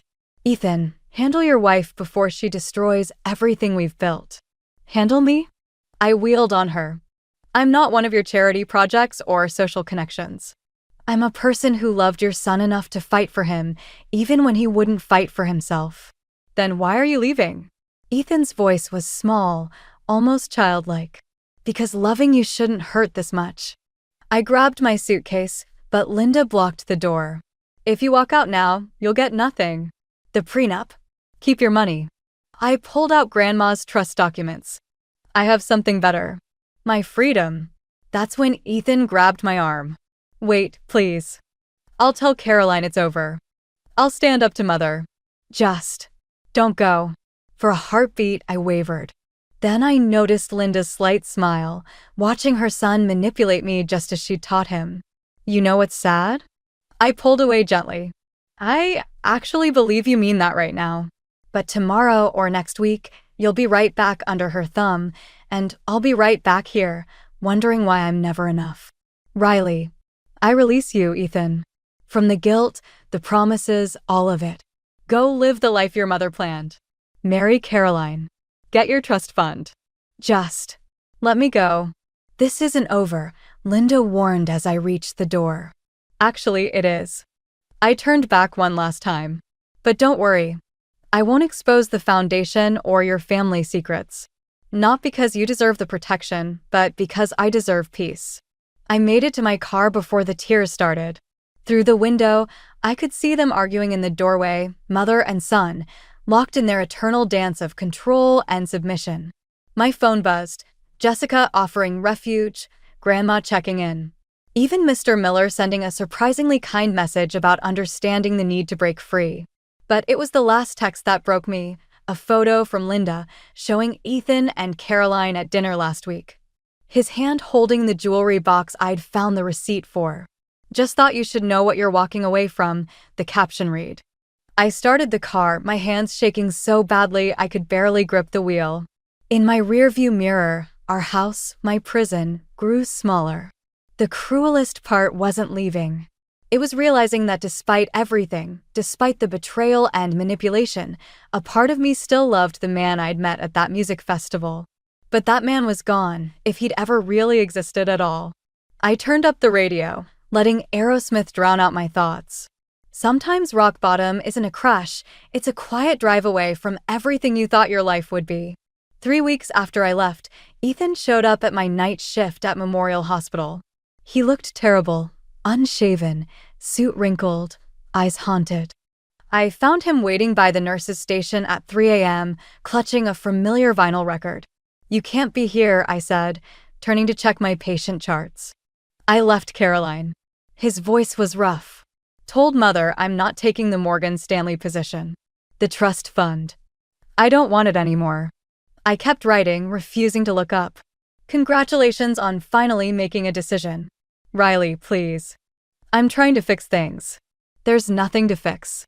I moved to walk past him, but he blocked my path. I found this in our closet. He held up the Aerosmith record from the day we met. Remember what you said when I first hummed the song? Sir, a security guard approached. Is there a problem here? Before I could answer, Linda Miller's voice cut through the quiet hospital corridor. There you are, darling. My stomach dropped. She walked toward us in designer heels that had no business being in a hospital at 3 a.m., her face a mask of concerned motherly love. "Mother, don't," Ethan warned. "I'm just here to help." She turned to me. "Riley, dear, you've made your point. But this little drama has gone on long enough." I laughed, the sound echoing off the sterile walls. "Drama? Is that what you call your son's affair?" "His lies. We all make mistakes." She reached for her purse. "I'm prepared to be generous. Name your price." "Mrs. Miller," I kept my voice professional, aware of my colleagues watching. "This is a hospital. People are trying to heal here." "Exactly." She smiled. "So let's heal this family." Ethan's agreed to counseling. "Haven't you, darling?" Ethan stepped away from his mother. "No, Mother. That's what you decided I should do. Just like you decided about Caroline, about my job, about every aspect of my life." "I decided?" Her voice rose slightly. "I gave you everything. Both of you. And this is how you repay me. By wanting to live our own lives?" I challenged. "By refusing to be puppets in your perfect family theater? You ungrateful." "Mother, stop." Ethan's voice was different, stronger. "Riley's right. About everything. I let you control me because I was afraid. Afraid of failing, of disappointing you, of being alone. But looking at you now, I realize I'm more alone following your script than I ever would be choosing my own path." Linda's facade cracked. "You're confused. That girl has poisoned. That girl loved me enough to walk away rather than watch me destroy myself trying to be your perfect son." He placed the vinyl record on the nurse's station. "I don't want your money, Mother. I don't want your connections or your plans. I want." He trailed off, looking lost. "You want what?" I asked softly. "I want to find out who I am without all of it, without her voice in my head." He turned to his mother.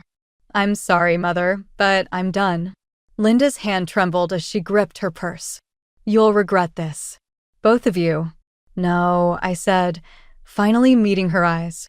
"The only regret would be continuing to let you puppet master our lives.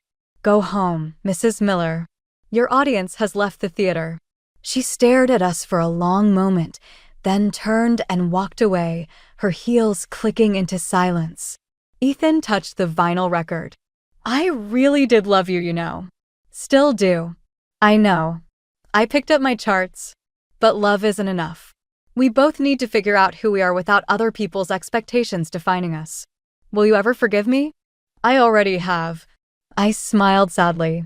"But forgiveness doesn't mean we belong together." He nodded, understanding in his eyes for maybe the first time. "For what it's worth, I'm glad you were stronger than I was. Strong enough to walk away. We all have our moments of strength, Ethan.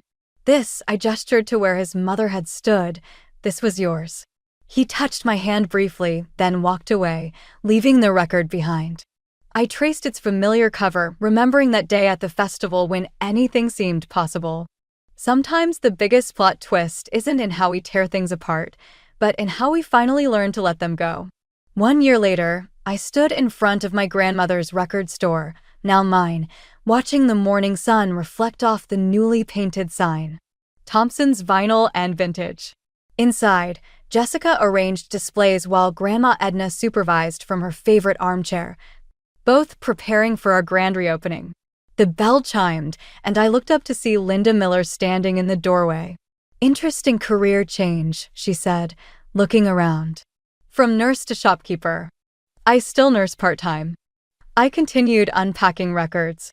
"Turns out you can build more than one dream at a time." She moved closer, running a manicured finger along a shelf. "Ethan's in therapy.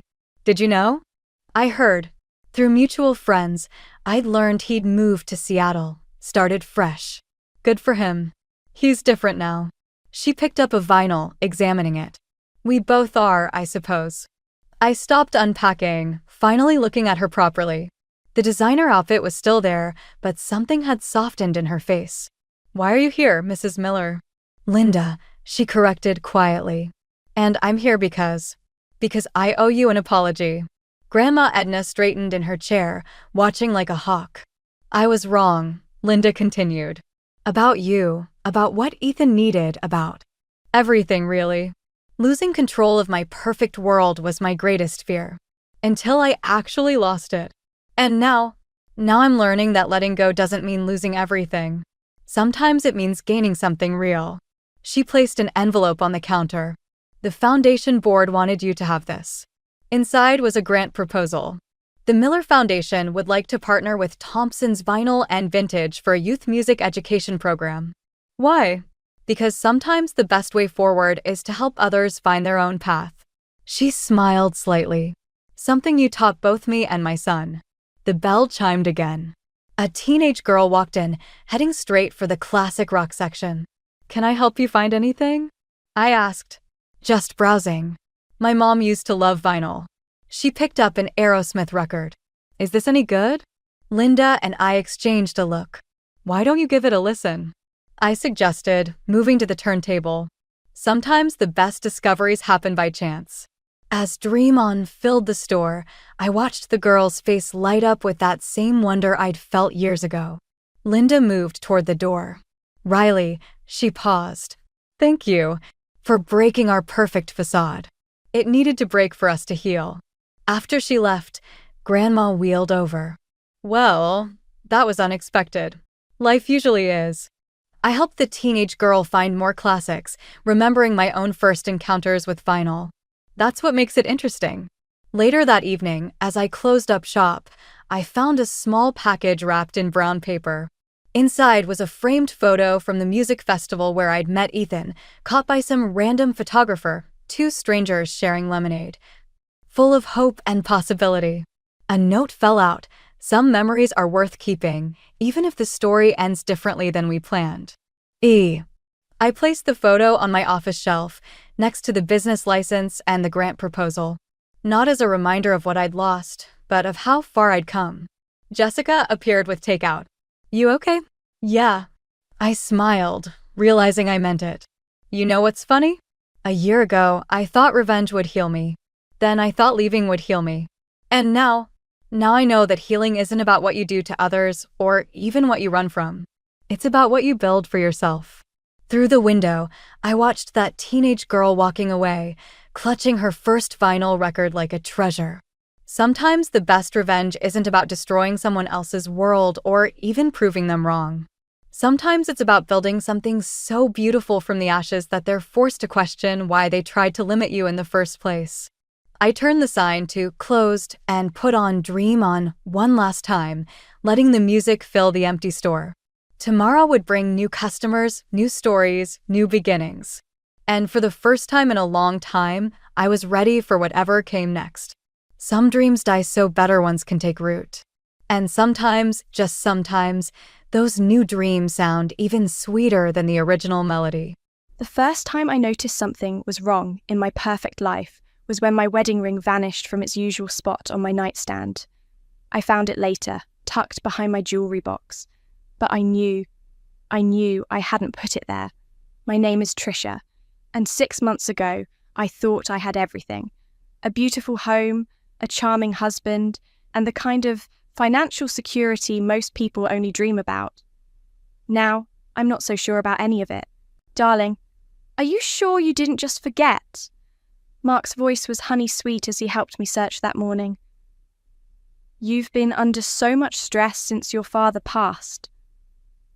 I hadn't been under stress. I'd been grieving, yes, but I was handling it well. "I never put my ring behind things, Mark. You know that." He wrapped his arms around me, and I felt his chest rise with a gentle sigh. "Maybe we should talk to someone, a professional." I don't need a therapist because I misplaced a ring, but it wasn't just the ring. Last week, my calendar showed appointments I never made. Yesterday, I found my car in a different spot in the garage. Small things that made me sound crazy when I said them out loud. The doorbell rang, and Mark's face lit up.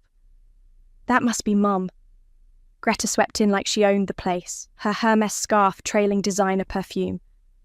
"Trisha, darling, you look tired. Have you been sleeping?" "I'm fine, Greta." I forced a smile. "Just busy with the foundation work." "Oh yes, all those charity obligations." She settled onto our leather sofa, her eyes sharp despite her soft tone. It must be overwhelming, especially now that you're handling your father's estate. Mark brought coffee, and I watched as mother and son exchanged a look I couldn't quite read. Speaking of the estate, Greta continued, Mark tells me you've been a bit scattered lately. Scattered? I set my cup down harder than necessary. What does that mean? Mum's just concerned, Mark said quickly, like when you missed the hospital board meeting last week. I didn't miss. I stopped. I distinctly remembered crossing that meeting off my calendar because it had been rescheduled, hadn't it? And the incident with Pearl, Greta added gently. What incident with Pearl? Another loaded look between them. Sweetheart, Mark said, Pearl quit 2 weeks ago after your disagreement. My head spun. Pearl, our housekeeper of 3 years, hadn't quit. I'd spoken to her yesterday about the weekend schedule, hadn't I? I think you're confused, I said carefully. Pearl and I are fine. Oh, darling. Greta reached for my hand. I pulled back before she could touch me. It's okay to admit when things are becoming too much. We're family. That night, I couldn't sleep. I lay in bed listening to Mark's steady breathing, my mind racing. I got up and went to my study, pulling out my phone to call Pearl. No answer. I scrolled through my recent calls. No Pearl. No record of any calls to her number in the past 2 weeks. I opened my desk drawer and pulled out a fresh notebook. On the first page, I wrote the date and began listing everything I was certain about. My ring, the calendar, Pearl, the garage. Small things, but when I saw them written down, a pattern emerged. A floorboard creaked outside my study. I quickly shut the notebook and slipped it into my desk drawer. Can't sleep. Mark appeared in the doorway concerned. Perfect husband checking on his troubled wife. Just some foundation emails, I lied, closing my laptop. He kissed my forehead. Come to bed. You need rest. I followed him upstairs, but paused at the sound of voices. Greta was still here? At midnight? I crept closer to the guest room, where a sliver of light escaped beneath the door. Moving too fast, Greta whispered. We need to be patient. The trust fund stipulations. Mark's voice was barely audible. I know the stipulations. A few more weeks and she won't be a problem anymore. My heart stopped. I pressed my hand against my mouth to stifle any sound and backed away, slowly, carefully, until I reached our bedroom. Mark joined me minutes later, sliding into bed as if he hadn't just been conspiring with his mother. I lay there, my eyes wide in the dark as his breathing evened out into sleep. The notebook in my study suddenly felt like the most important thing I owned. Tomorrow, I decided, I would buy a voice recorder and a camera. And maybe, just maybe, I would start paying very close attention to every single thing my loving husband and his mother did. Because now I knew. I wasn't crazy. I was being hunted. The voice recorder looked innocent enough. A slim, black rectangle that could pass for a power bank. I tucked it behind a row of books in our library, where Mark and Greta always had their private chats. You're being paranoid, Michaela said over coffee that afternoon. My oldest friend looked worried, stirring her latte with more force than necessary. Mark adores you. Does he? I pulled out my phone, showing her my calendar. Look at these appointments. Doctor visits I never made. Lunch meetings that don't exist. Someone's been changing my schedule. She frowned, scrolling through the entries. Could it be a sync issue? A sync issue that only affects appointments, that would prove I'm scattered? I took my phone back. Mark keeps telling people I'm missing meetings. Important ones. That's... Michaela hesitated. Have you considered that maybe...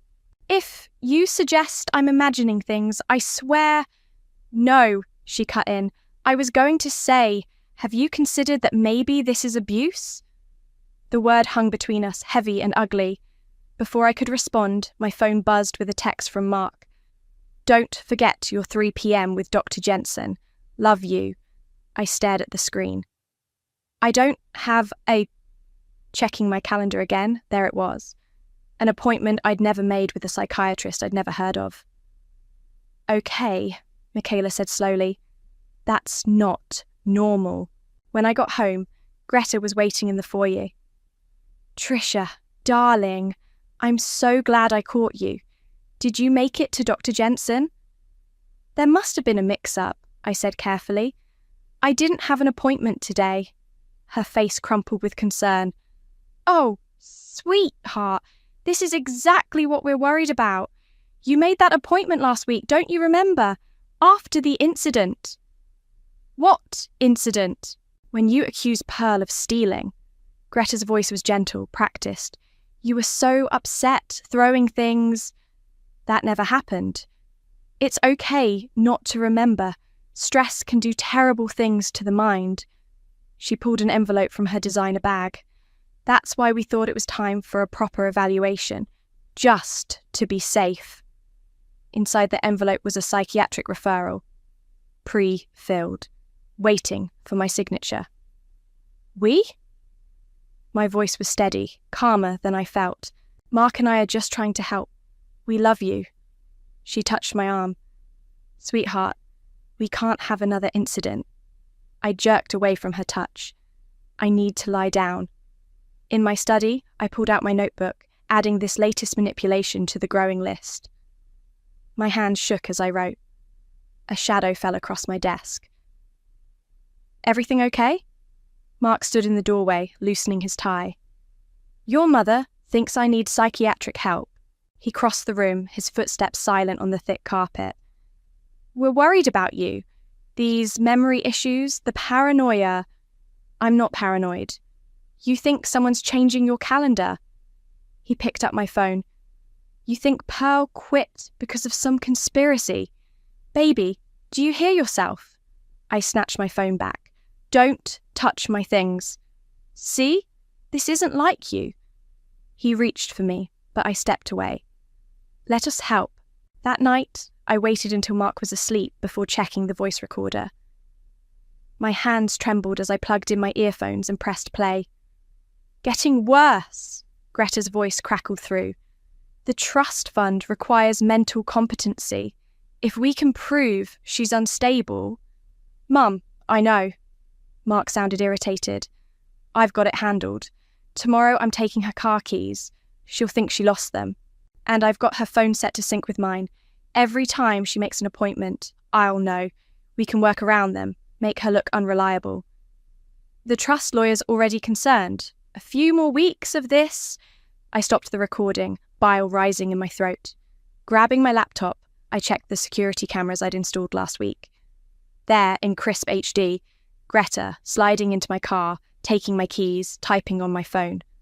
My own husband, my mother-in-law, planning to have me committed. A notification popped up on my phone. Calendar update. New appointment added. I watched in real time as my schedule rearranged itself. Appointments shifting, disappearing, multiplying. A perfect digital trail of a woman losing her grip on reality. My fingers hovered over the keyboard, ready to message Michaela everything. Then I stopped. No. If I was going to fight back, I needed to be smarter. Let them think their plan was working. Let them get confident. Because they'd forgotten one crucial thing. I wasn't just some rich man's daughter. I was Bruce Walsh's heir. And he hadn't raised me to go down without a fight. I closed my laptop and smiled in the dark. They wanted to play games? Fine. But they had no idea who they were really dealing with. My phone recorded everything now. Every conversation, every concerned comment from Mark, every manipulative moment with Greta. I kept it running constantly, tucked in my pocket or sitting innocently on tables. They never suspected a thing. "I spoke with Remington today," Mark announced over dinner, casual as could be. "He's worried about the Foundation's leadership." I took a sip of wine, playing dumb. "Oh?" Why's that? Well, with everything that's been happening, he reached across the table, squeezing my hand. He thinks maybe we should consider temporary measures, just until you're feeling better. The recorder caught it all. His fake concern, the slight emphasis on temporary, the way his thumb stroked my wrist like I was a spooked animal. What kind of measures? Nothing dramatic. I just help manage things. The trust fund has provisions for situations like this. I bet it did. The doorbell rang the next morning while Mark was at work. Pearl stood on my doorstep, fidgeting with her purse strap. I had to come, she said, glancing over her shoulder. Mrs. Marshall, Greta, she called me last week. I ushered her into the kitchen, starting the coffee maker. My phone sat between us, recording. She wanted me to sign something. Pearl's hand shook as she accepted the coffee mug. A statement saying you attacked me during one of your episodes. Said I'd be well compensated. Did you sign it? Of course not. I've known you 5 years, Miss Tricia. You're the kindest person I know. She leaned forward. But they're planning something bad. I heard them talking when I was cleaning the library last month. About doctors and commitments and your father's money. I pulled out my notebook. Tell me everything you remember. Later that day, I met Michaela at her law office. She listened to the recordings, her expression darkening with each revelation. This is serious, Tricia.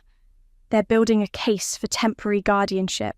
She tapped her pen against her desk. With the right doctor's evaluation and enough witness statements, they could have me committed. And once you're in, it's hell getting out, especially if your husband has power of attorney. She started typing on her computer. We need to move fast. I'm calling Remington myself. No. I held up my hand. Not yet. I need more evidence. Something they can't explain away. You're playing a dangerous game. I'm winning it. That evening, I made a show of taking the fake anxiety medication Greta had given me. Mark watched with obvious satisfaction as I swallowed the pills. Good girl, he murmured, kissing my forehead. These will help you feel better. I waited until he was in the shower before checking his phone. He'd left it unlocked. He'd grown careless, confident in his victory. There it was, a text from Greta. Meeting W. Polish Dr. Jensen scheduled. My mom will handle her when she's fragile. I forwarded the message to myself, then deleted the evidence from his phone. In my study, I added it to my growing file of screenshots, recordings, and Pearl's written statement. The next morning, I played my part perfectly. Confused about appointments, slightly unfocused, just unstable enough to concern, but not enough to alarm. Mark ate it up. Maybe we should cancel the charity gala next week, he suggested over breakfast. You're not quite yourself. No, I injected panic into my voice. I can handle it. Please, I need to feel normal. He exchanged looks with Greta, who dropped by again. Well, if you're sure. She should go, Greta said smoothly. It'll be good to have witnesses. I mean, good for her to socialise. My phone buzzed. Michaela had found something. Dr. Jensen has a history, her text read. 3 cases of suspicious commitments in the past 2 years. All wealthy women, all with controlling husbands. I deleted the message immediately. Mark glanced up. Everything okay, honey? Just a reminder about my medication. I smiled vacantly. I'm so forgetful lately. That's why we're here to help, Greta cooed. Everything will be better soon. Yes, I thought, watching them share another conspiratorial look. Everything would be better soon, but not the way they planned. I excused myself to the bathroom, where I took out my phone and typed a quick message to Michaela. Get me everything on Jensen, and find out who else he's working with. The response came instantly. Already on it. Be careful. Don't let them see you're fighting back. I caught my reflection in the mirror and practiced my vacant smile. Oh, I'd let them see exactly what they expected to see, right up until the moment I destroyed them. The charity gala was their stage, and I gave them exactly the performance they wanted. I wandered through the crowd at the art museum, slightly dishevelled, my designer dress just a touch wrinkled. Every now and then I'd stop mid-sentence, looking confused. "Poor thing," I heard someone whisper as I passed. "She's never been the same since her father died." Mark played his role perfectly, the devoted husband managing his unstable wife. He kept his arm around me, steering me away from important conversations, jumping in whenever I spoke. "Darling, you're thinking of last year's events," he'd say smoothly when I mentioned a detail he didn't like. "Remember? Dr. Jensen said these memory lapses might happen." I watched the sympathetic nods, the knowing looks. Every reaction was another brick in the wall they were building around me. "Mark," I said loudly enough for nearby guests to hear, "have you seen my phone? I can't remember where I put it." He pulled it from his pocket. "You gave it to me for safekeeping, sweetheart, after the incident this morning." There had been no incident, but now a dozen witnesses had seen me confused about my phone and my caring husband taking care of me. Greta worked the room like a pro, her voice carrying just enough for others to hear. "We're doing everything we can for her. The doctors are optimistic, but you know how these things can be." During dinner, I deliberately used the wrong fork, then burst into tears when someone mentioned my father's name. Mark escorted me to the bathroom, where I caught him texting rapidly. Back at our table, Greta slipped something into my purse. I knew, without looking, it was another bottle of fake medication. "Your anxiety seems worse tonight," she said loudly. "Did you take your pills?" I fumbled with my purse, letting the bottle drop and roll across the floor. I thought I did, didn't I?" A waiter retrieved the bottle. More witnesses, more concerned looks. "Maybe we should go home," Mark suggested, his voice dripping with concern. "You're not well." "No!" I grabbed his arm, playing up the desperation. "Please, I can do this. I need to do this." He shared a meaningful look with his mother. I'd given them exactly what they wanted, a public display of instability.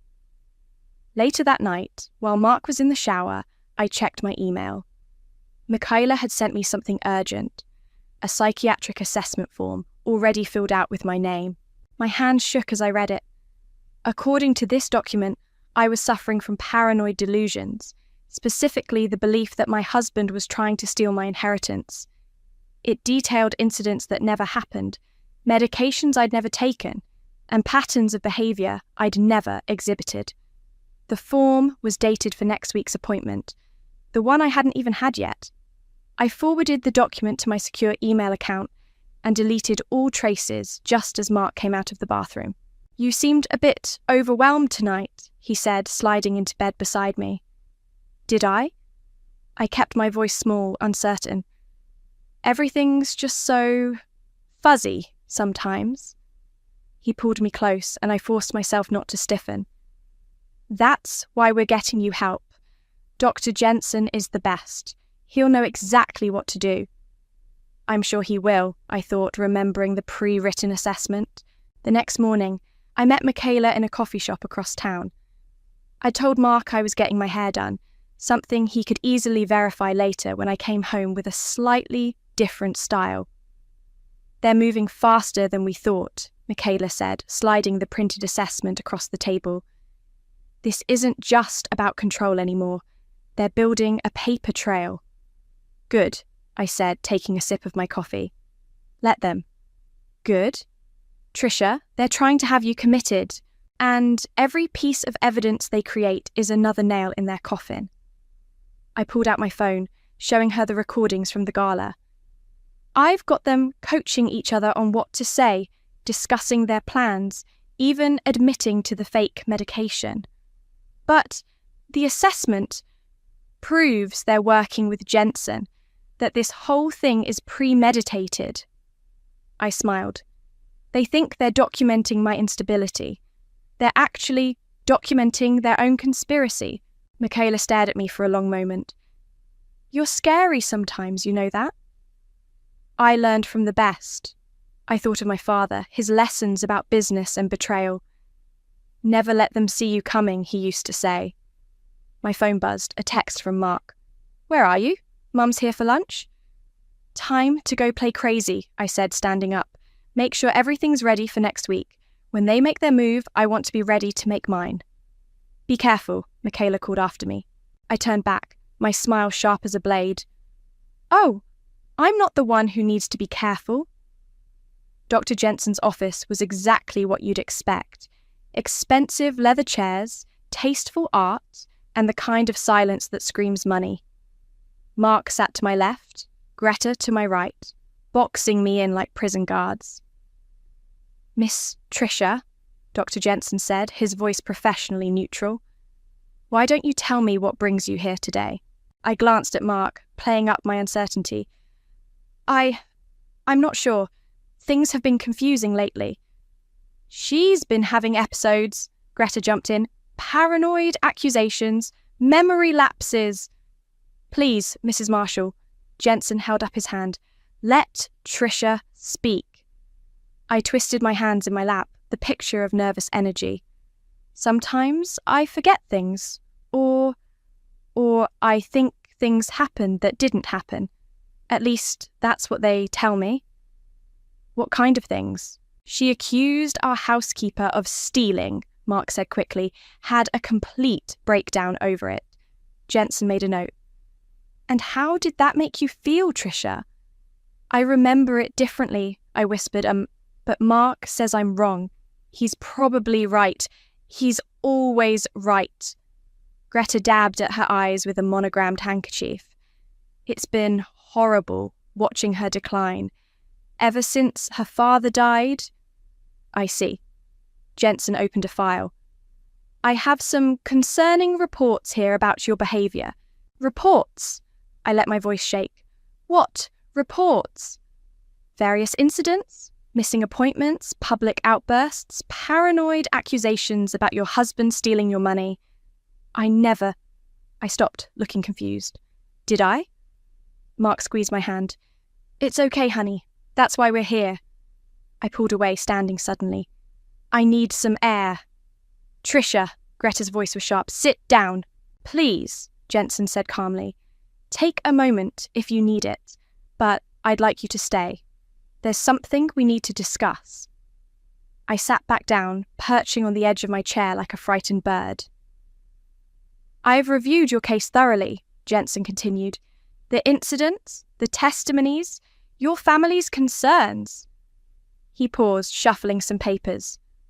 Actually, I've already seen the material Miss Walsh sent me. The room went still. What material?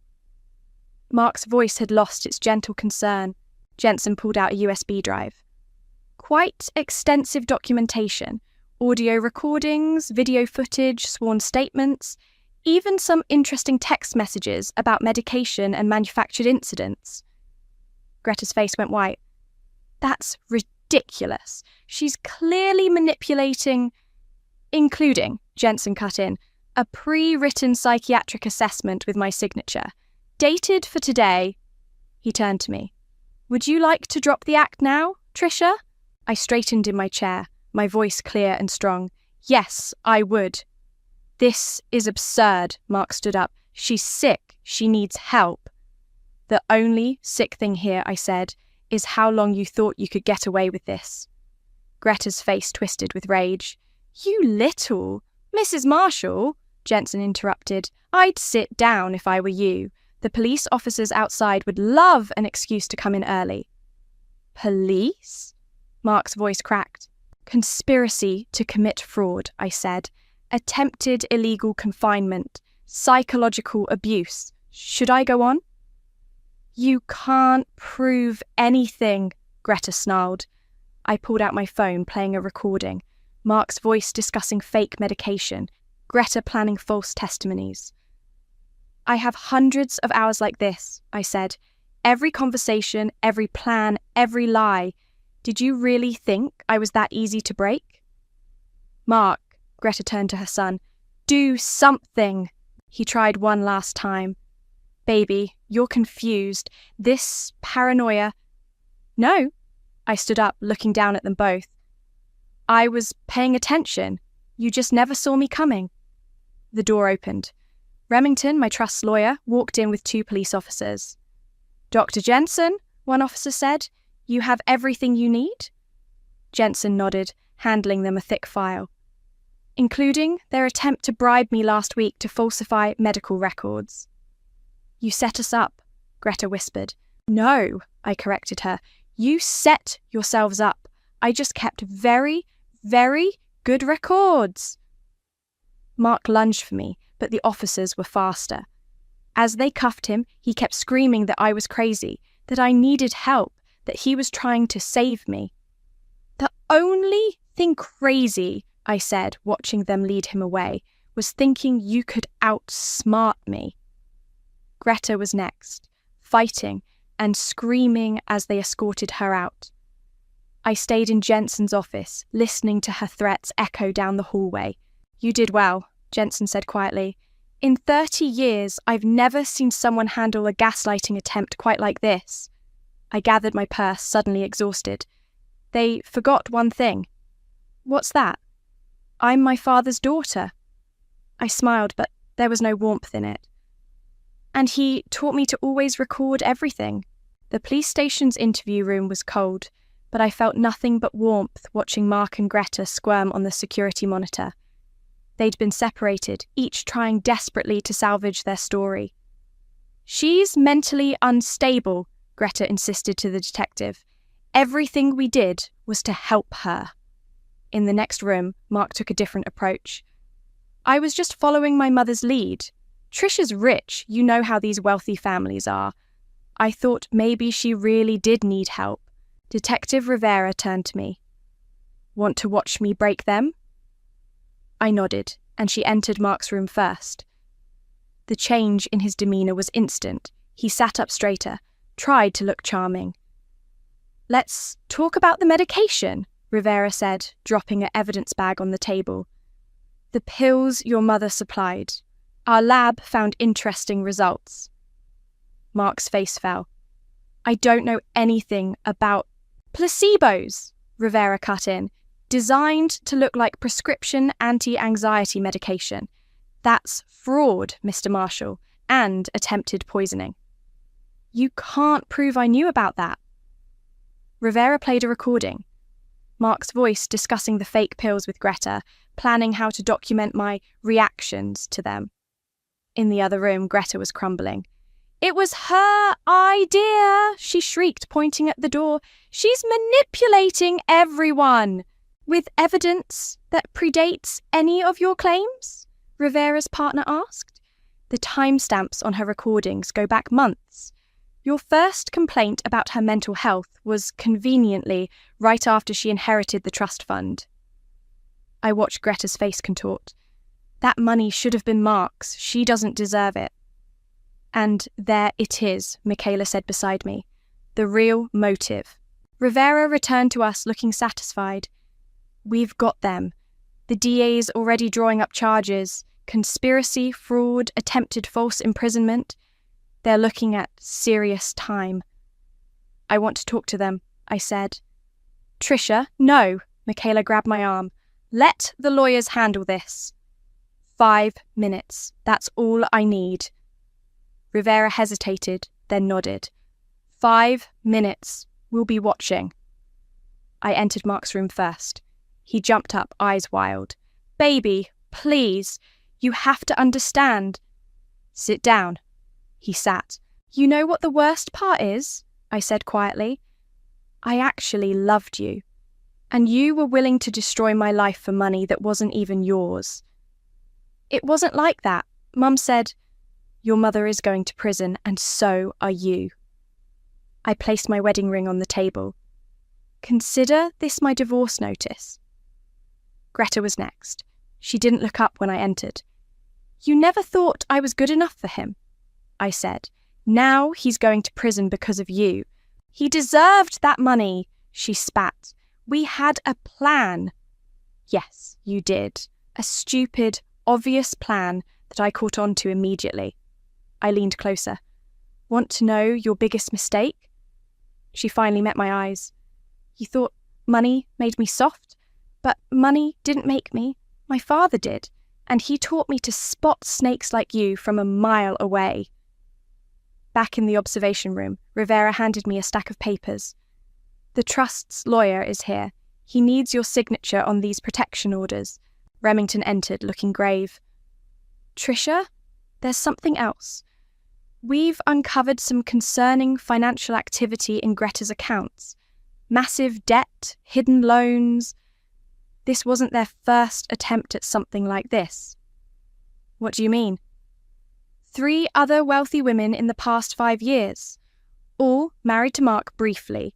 All had mental health incidents shortly after. None as wealthy as you, so the stakes were lower. They took settlements to go away quietly. My stomach turned. He's done this before. Not successfully, Michaela said firmly. Not this time. A commotion erupted in Mark's interview room. He was screaming, demanding to see me, claiming he could explain everything. I've heard enough explanations, I told Rivera. Make sure they both get maximum sentences. With this evidence, they'll be lucky to see daylight before they're elderly. I gathered my things, ready to leave this cold place behind. But first, I had one more stop to make. Dr. Jensen was waiting in his office when I arrived. The police called. Congratulations on your victory. Thank you for helping expose them. I should thank you, he said. Your case helped us uncover a larger pattern. Other doctors, other women. You may have stopped something much bigger. I thought about those other women, the ones who settled, who disappeared. They picked the wrong target this time. Indeed, he handed me a card. If you ever need to talk, professionally I mean, my door is open. I took the card, but we both knew I wouldn't call. I'd had enough of doctors, enough of rooms with leather chairs and concerned faces. It was time to reclaim my life, starting with changing every lock in my house. The courthouse steps were crowded with reporters when the verdicts came in.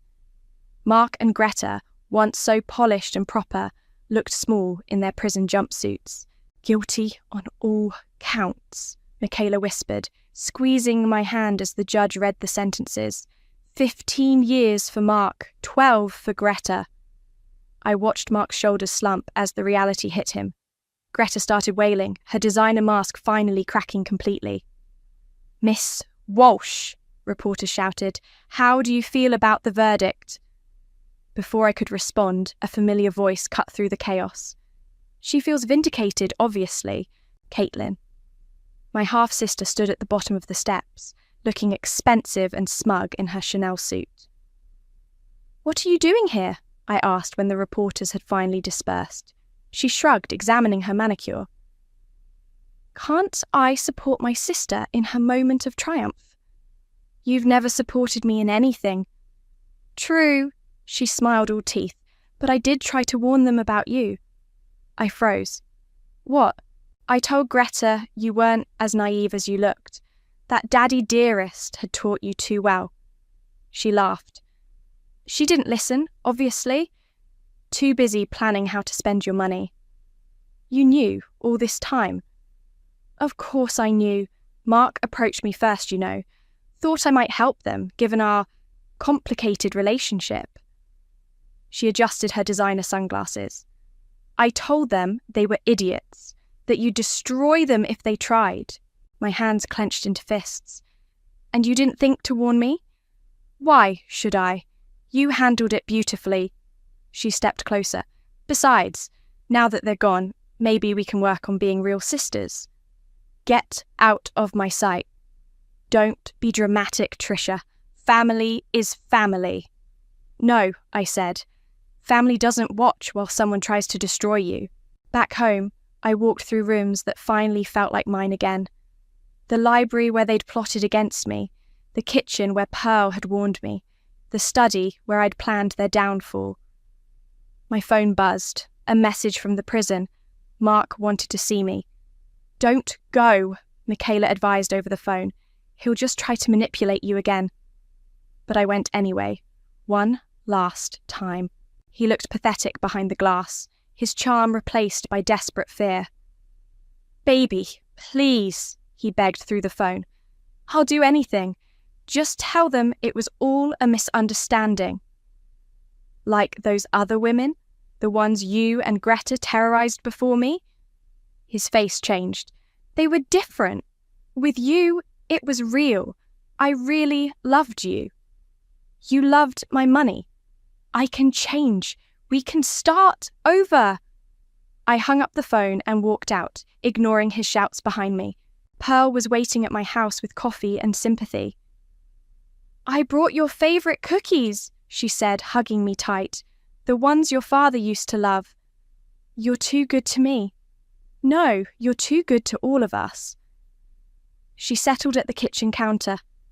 The foundation called. They want to know if you're ready to return to work. I thought about it. The charity work had always been my passion, not a duty. Yes, I said. I think I am. And the house? She looked around at the space Mark had once claimed. Will you sell it? No. I sipped my coffee. I am reclaiming it. New furniture, new colours, my choices this time. The doorbell rang. Remington, with final paperwork. Divorce documents, restraining orders, updated trust fund protections. The money's completely secure now, he said. No spouse can ever touch it without extensive verification and your explicit consent. Good. I signed where indicated. What about Greta's debts? Coming to light, several other families have come forward. Seems she and Mark had quite a history of financial manipulation. I want to help them, I decided. The other victims. Set up a legal fund or something. Remington nodded approvingly. Your father would be proud. That night, alone in my newly peaceful house, I opened my father's old journal. His business advice filled the pages, but one line stood out. True revenge isn't about destruction. It's about justice, about making sure they never hurt anyone else. My phone buzzed again. Caitlin trying to reconnect. I blocked her number. On my desk, the foundation papers waited. A gala next month, honouring advocates for mental health awareness. They wanted me to speak. I began writing my speech. When someone tells you you're crazy, sometimes it just means you're too threatening to their plans. Sometimes the real madness is trusting the wrong people. But surviving their games? That's the sanest thing you can do. I didn't get revenge. I got justice. And it tasted sharper than blood. The mental health advocacy gala buzzed with energy. My speech notes sat untouched as I watched the crowd from backstage. Among the guests were 3 women I'd never met, but knew intimately. Mark's previous victims, all were here tonight. Ready? Michaela appeared beside me in a shimmer of blue silk. The press is already calling this the event of the season. I'm ready. I smoothed my black dress. Did you see the latest letter from Mark? The one where he claims he's found God and wants forgiveness. She rolled her eyes. Please tell me you burned it. Better. I sent copies to the parole board and his prison therapist. Let them see how he's still trying to manipulate people. The lights dimmed. My cue. Ladies and gentlemen, the host announced, please welcome our keynote speaker, Tricia Walsh. The spotlight felt warm as I took the podium. In the front row, Pearl dabbed her eyes with a tissue. Behind her, Dr. Jensen nodded encouragingly. When I was a little girl, I began, my father taught me to trust my instincts, to keep records, to always have proof. I never understood why until the day my husband and mother-in-law tried to have me committed. The room went silent. They almost succeeded. They had doctors lined up, false witnesses ready, even fake medication to make me seem unstable. But they forgot one thing. Gaslighting only works if you don't see the gas. I spotted one of Mark's previous wives in the audience, nodding slowly. Tonight isn't about revenge. It's about recognition. Recognition that emotional abuse leaves scars deeper than any physical wound. Recognition that sometimes the people closest to us can be our greatest threat. And recognition that surviving doesn't make you paranoid, it makes you powerful. The Foundation's new initiative appeared on the screen behind me. The Walsh Fund for Psychological Abuse Survivors. Legal aid, counselling, financial support. Everything I wished I'd had access to during my darkest days. This fund, I continued, isn't just about money. It's about belief. Because when someone tells you you're crazy, what they're really saying is that your truth threatens their lies. After the speech, Mark's previous wives found me. Sarah, Rachel, and Diana, each with their own story of manipulation and narrow escape. "We should have fought harder," Sarah said, gripping her champagne glass. "Like you did." "You survived," I told her. "That's what matters." "But you won," Diana added, "and now Greta's empire is crumbling." She was right. The investigation had uncovered decades of fraud. Greta's social circle had abandoned her, her assets were frozen, and her reputation was destroyed. "Miss Walsh," a young woman approached nervously, I think my brother's wife is going through something similar. Could I get information about the fund?" More people gathered, sharing stories, asking questions. The silence was breaking, one voice at a time. Pearl appeared with a phone message. "Dr. Jensen says Greta's requesting a psychological evaluation, claiming prison is damaging her mental health." "Ironic," Michaela commented. "Should we be concerned?" "No," I said. "Let her experience what she tried to inflict on others." The evening wound down, but the energy remained electric. Plans were made, connections formed, promises of support exchanged. "Your father would be proud," Remington said as the last guest departed. "Though he might be surprised by how you used his business lessons." "He taught me to protect myself. I'm just teaching others to do the same." At home, I found another letter waiting. Not from Mark this time. From Caitlin. "Still trying to play happy families?" Michaela asked. I fed the unopened envelope into the shredder. "Some bridges stay burned." My phone lit up with messages from women who'd attended the gala, sharing their stories, offering to help others. A network forming, stronger than any prison walls.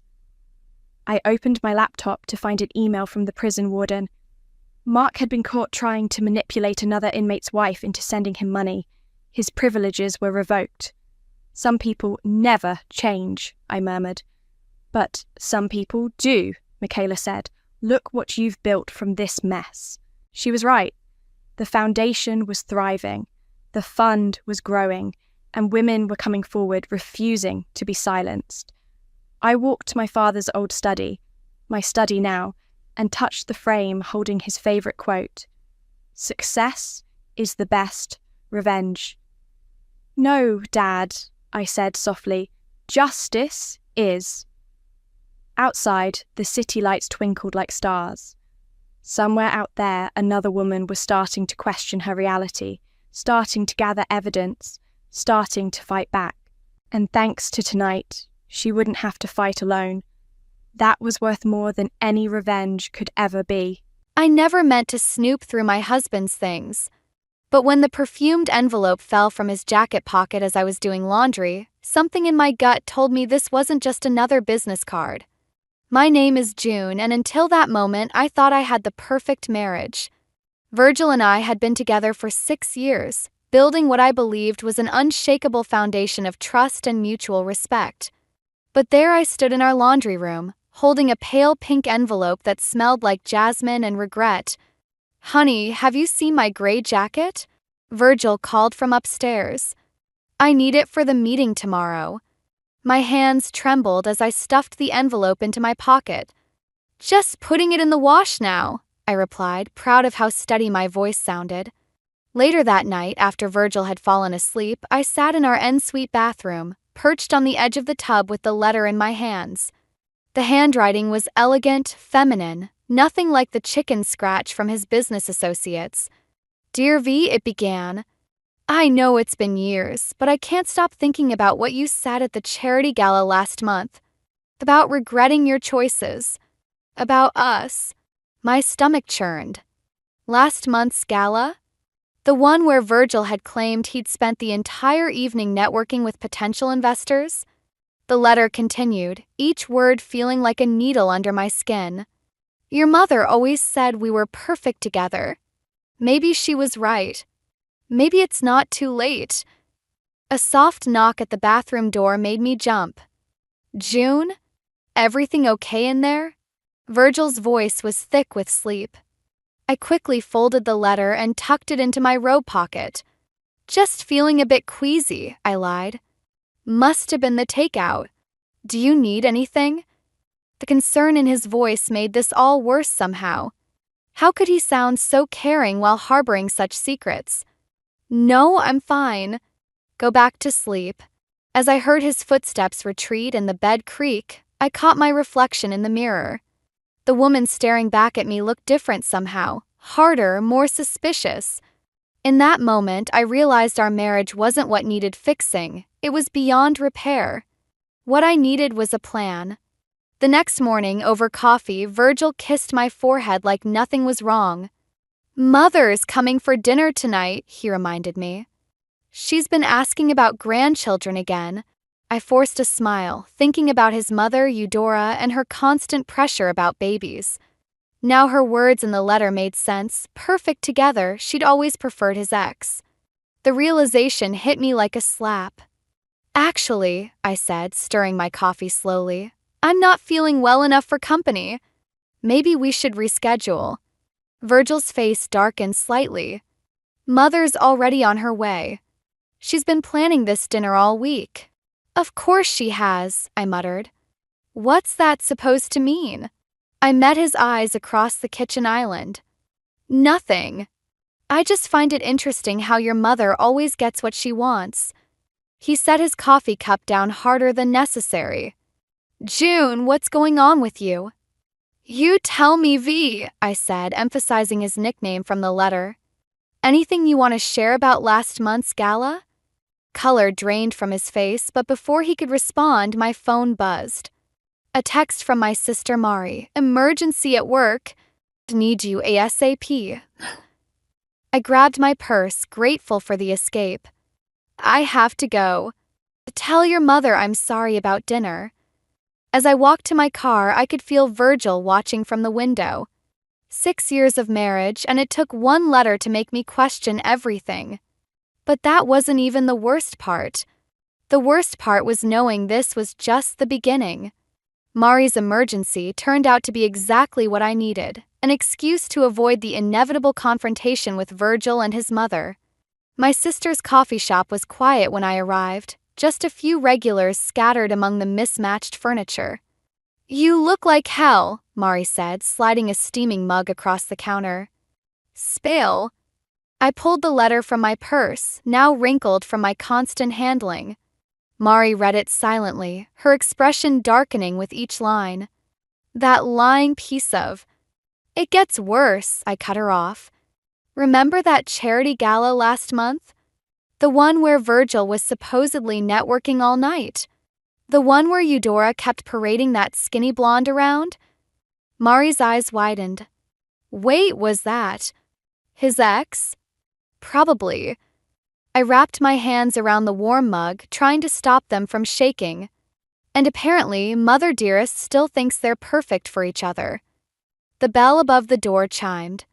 Speaking of the devil, Eudora Ashford swept in like she owned the place, her designer handbag swinging from her arm. Mari muttered something under her breath and disappeared into the back room. "Juniper, darling," Eudora's voice dripped with false sweetness. "I thought you were ill?" "Just needed some fresh air." I straightened my spine, meeting her calculating gaze. "And my sister's coffee." She settled onto the stool next to me, uninvited. Well, since we're both here, we might as well discuss the elephant in the room. The charity gala? The words slipped out before I could stop them. Something flickered across her face. Surprise? Concern? But it was gone in an instant. I meant children, dear. Virgil isn't getting any younger, and the Ashford name needs to be carried on. Maybe you should talk to the blonde from the gala about that. I immediately regretted the comment, but Eudora's perfectly composed mask cracked slightly. Catherine was always more amenable to family obligations. She examined her manicured nails. Such a shame things didn't work out between them. But then, timing is everything, isn't it? The implications of her words hit me like a physical blow. Before I could respond, my phone buzzed with a text from Virgil. Where are you? We need to talk. Trouble in paradise? Eudora's smile didn't reach her eyes. Nothing I can't handle. I stood up, gathering my things. Give my apologies to Virgil for dinner. I'm sure Catherine would be happy to take my place. Mari emerged from the back just as I reached the door. June, wait. But I was already outside, gulping in the cool air. My phone buzzed again. Please come home. I can explain everything. I drove aimlessly for hours, eventually ending up at the park where Virgil had proposed. The memory felt tainted now, like everything else. As I sat on our favorite bench, another text came through, this time from an unknown number. Hi June, it's Catherine. We should talk. My fingers hovered over the keyboard. Part of me wanted to ignore it, to pretend this wasn't happening. But a stronger part, the part that had been silently gathering evidence and connecting dots, knew this conversation was inevitable. Starbucks on 5th. 30 minutes, I replied. When I walked into the coffee shop, Catherine was already there. She looked exactly like she had at the gala, perfectly polished, exactly Eudora's type of daughter-in-law. But up close, I could see the cracks in her facade too. I'm sorry about the letter, she said as I sat down. I never meant for you to find it. But you meant to write it? She fidgeted with her coffee cup. Eudora said, she said things weren't working out between you and Virgil. She said he was miserable. Course she did. I laughed, but there was no humor in it. And you believed her? I believed what I wanted to believe. Catherine met my eyes. But after the gala, after seeing you two together, I realized Eudora wasn't telling the whole truth. She never does. I stood up, suddenly clear about what I needed to do. Thank you for being honest. That's more than I can say for my husband. As I drove home, I thought about timing, how Eudora had mentioned it, how it really was everything. And right now, it was time to make some changes. Big ones. When I finally returned home that evening, our house was dark except for Virgil's study. Through the window, I could see him hunched over his desk, phone pressed to his ear. I used my key as quietly as possible, but he must have heard me because the conversation stopped abruptly. I have to go, he said in a hushed tone. No, not now. I'll call you later.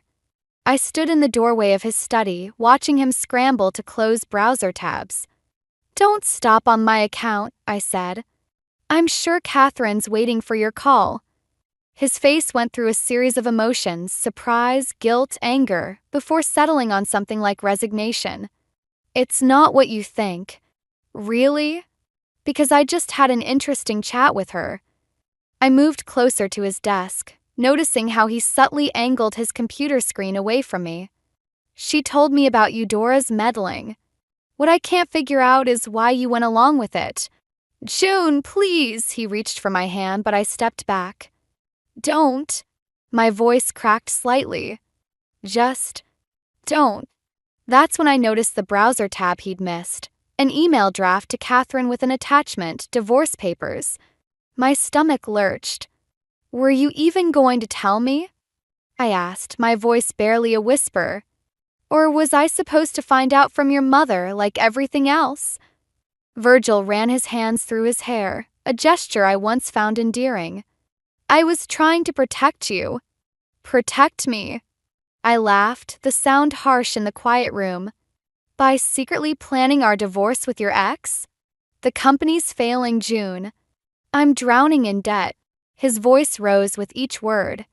Mother offered to help, but only if you left me for Catherine. Pieces finally clicked into place. Because she comes from money and I'm just a financial analyst from the wrong side of town. That's not fair. Fair. I moved to his desk, turning his computer screen toward me. The email draft was still open, dated 3 weeks ago. You've been planning this for weeks, while I've been trying to figure out what I did wrong. His phone buzzed again, Eudora's name flashing on the screen. Of course. Answer it, I said, already heading for the door. Tell your mother her plan worked. The common girl is finally out of the picture. June, wait. He grabbed my arm. Where are you going? I jerked away from him. To pack. And then I'm calling my lawyer. I'm sure he'll be very interested in these emails, especially the parts about hiding assets before filing for divorce. Color drained from his face. You wouldn't. The funny thing about being a financial analyst, Virgil? I smiled, though it felt more like baring my teeth. I notice when money moves in strange ways. Like large transfers to offshore accounts right after your mother's visits. His phone buzzed again, more insistent this time. As he glanced at it, I saw another notification pop up, a message from Catherine about meeting tomorrow to finalize everything. You know what hurts the most? I asked, pausing at the door. I actually believed you loved me more than your mother's money. I was halfway up the stairs when I heard him calling after me, his voice desperate. What about children? Mother says. Your mother can go to hell. I turned to face him one last time. And so can you. In our bedroom, I grabbed my emergency bag, the one I'd packed last week when I first found the letter. As I headed for the front door, Virgil's phone rang again. This time, he answered. Mother, now isn't a good time. No, I haven't told her everything yet.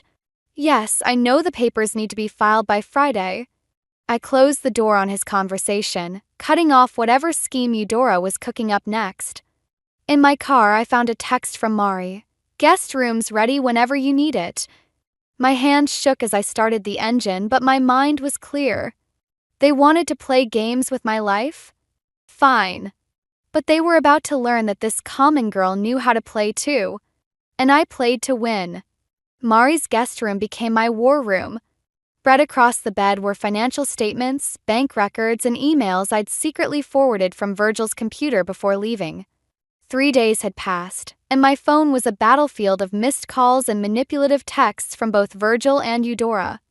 You need to see this, Mari said, bursting into the room with her laptop. She turned it toward me, showing a local business news website. The headline made my coffee go cold. Ashford Industries announces merger with Sterling Corporation. Sterling Corporation, Catherine's family business. That son of I started, but my phone buzzed with an unknown number. June. A woman's voice, unfamiliar. This is Felicity. I worked in accounting at Ashford Industries until last month. I put her on speaker. Go on. I've been trying to reach you since I heard about the divorce plans. She lowered her voice. There are things you need to know about the company's finances. Things that aren't in the official records. I'm listening. Not over the phone. Can we meet? An hour later, I sat across from Felicity in a quiet corner of a diner outside town. She slid a USB drive across the table. I kept copies of everything, she said, glancing nervously at the door. The real books, the offshore accounts, the backdated contracts. Eudora's been cooking the books for years, but this merger... She shook her head. It's not just about getting you out of the picture. They're trying to hide something bigger. Why are you helping me? Because they did the same thing to me. Her smile was bitter. I was engaged to Virgil's brother before he died. Eudora decided I wasn't good enough either. Made sure I lost my job when I started asking questions about the accounts. My phone lit up with another text from Virgil. Please come home. We can work this out. I miss you. Don't fall for it, Felicity warned. The merger announcement goes public tomorrow. Once that happens, the diner's door chimed. Eudora walked in, Catherine trailing behind her like a designer-clad shadow. Well, isn't this cozy? Eudora's voice could have frozen hell. Juniper, darling, conspiring with disgraced employees now? Felicity grabbed her purse. Remember what I said, she whispered, slipping past them. Whatever she told you is lies, Catherine said quickly. She's just bitter about being pushed out like I was. I stood up, clutching the USB drive. Or about the creative accounting you're using to hide the company's real financial state? Something flickered in Catherine's eyes. Fear? Eudora, you said she didn't know. Quiet, Eudora snapped. She turned to me, her smile razor sharp. Let's be reasonable, Juniper. What would it take for you to disappear quietly? Name your price. I thought about the divorce papers, the secret meetings, the years of subtle manipulation. You really don't get it, do you? This was never about money. Everything is about money, dear. She reached for my arm, but I stepped back. Don't be foolish. You can't win against us. Watch me. I headed for the door, then paused. Oh, and Eudora? Tell Virgil I'll see him in court. I'm sure the SEC will be very interested in those offshore accounts. Back in Mari's guest room, I plugged in the USB drive. File after file revealed the truth. The company wasn't just failing, it was a house of cards built on fraud. And the merger wasn't a power play, it was a desperate attempt to hide the evidence. My phone buzzed again. This time it was my lawyer. June, we need to talk. Virgil's filing for an emergency hearing tomorrow. Says he has evidence you're mentally unstable. I looked at the files on my screen, then at the latest text from Virgil. Last chance, June. Don't make this harder than it needs to be. They wanted to play dirty? Fine. I started forwarding files to my lawyer. It was time to show them exactly what happened when you cornered a mentally unstable financial analyst with nothing left to lose. Courthouse hallway felt like a gladiator arena. I stood with my lawyer on one side while Virgil, Catherine, and Eudora huddled with their legal team on the other. The emergency hearing was about to begin, but something felt off. Virgil kept checking his phone, looking increasingly agitated. They're stalling, my lawyer whispered. The judge should have called us in 20 minutes ago. That's when I saw Felicity rushing toward us, clutching a manila envelope. Stop the hearing. She was breathless, her usually perfect hair disheveled. You need to see this first. Eudora moved to intercept her, but Felicity dodged past. It's about Sawyer, she said, looking directly at me. The world tilted sideways. What about Sawyer? The custody papers they're filing. Felicity glanced at Virgil, who had gone pale. They're not just claiming you're unstable. They're claiming Sawyer isn't. Isn't what? But I already knew. The way Eudora had always treated my child differently, the whispered conversations that stopped when I entered rooms, the constant pressure about having real Ashford heirs. Virgil stepped forward. June, let me explain. Explain what? I ripped open the envelope. Inside were DNA test results dated 3 years ago. You knew? All this time you knew? Mother insisted on the test, he said quietly. After Sawyer's birth, she noticed. Noticed what? My voice echoed through the hallway. That my child wasn't good enough for the precious Ashford bloodline? I was trying to protect you both, Eudora cut in. If this got out.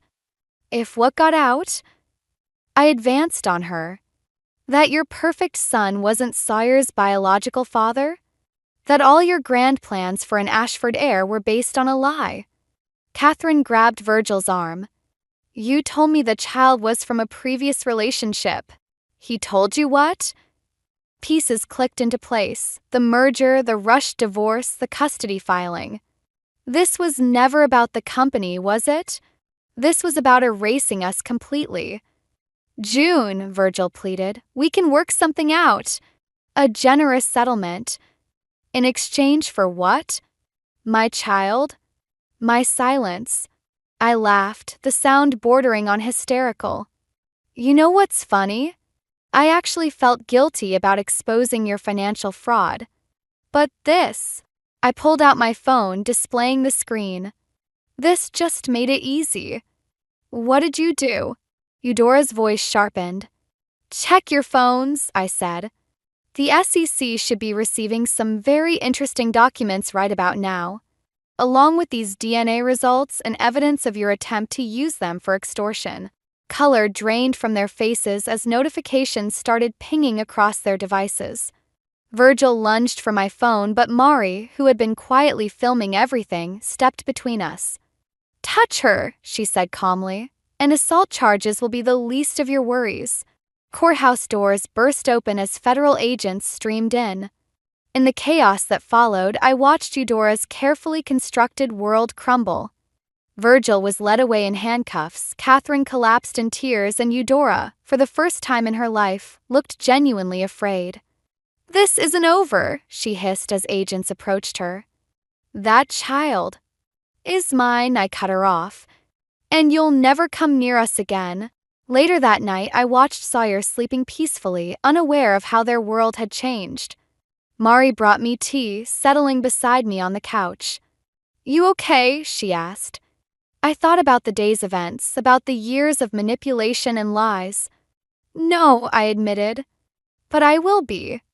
My phone buzzed with a text from Felicity. There's more you need to know. About Virgil's brother, about what really happened to him. When you're ready. I stared at the message, feeling the weight of more secrets, more lies. But for now, watching my child sleep, I had only one priority, protecting what was mine. Tomorrow would bring new battles, but tonight, in this quiet moment, we were free. And that was enough. 6 months after the courthouse showdown, I thought we were finally safe. Virgil was awaiting trial for financial fraud. Eudora had retreated to her summer home in shame. And Sawyer was thriving in our new apartment across town. But peace, I learned, was just another illusion. The letter arrived on a Tuesday. No return address, just a thick manila envelope that made my stomach drop. Inside were photos, dozens of them. Sawyer at school. Sawyer at the park. Sawyer and me shopping. All taken without our knowledge. My phone rang.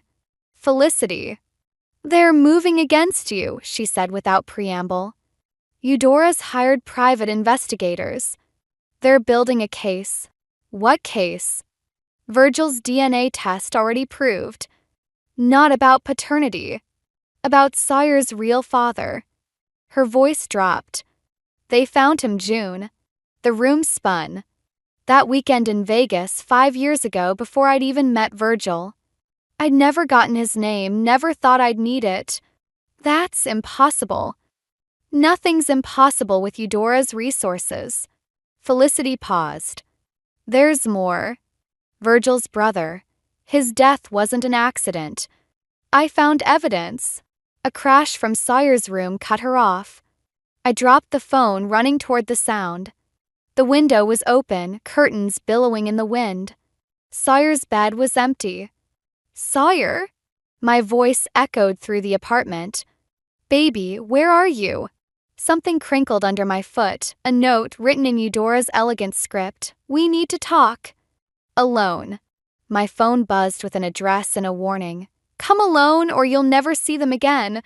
Mari found me throwing up in the bathroom 20 minutes later. The police. Will take too long. I wiped my mouth, grabbing my keys. She'll disappear with Sawyer the moment she sees cops. Then I'm coming with you. No. I showed her the photos.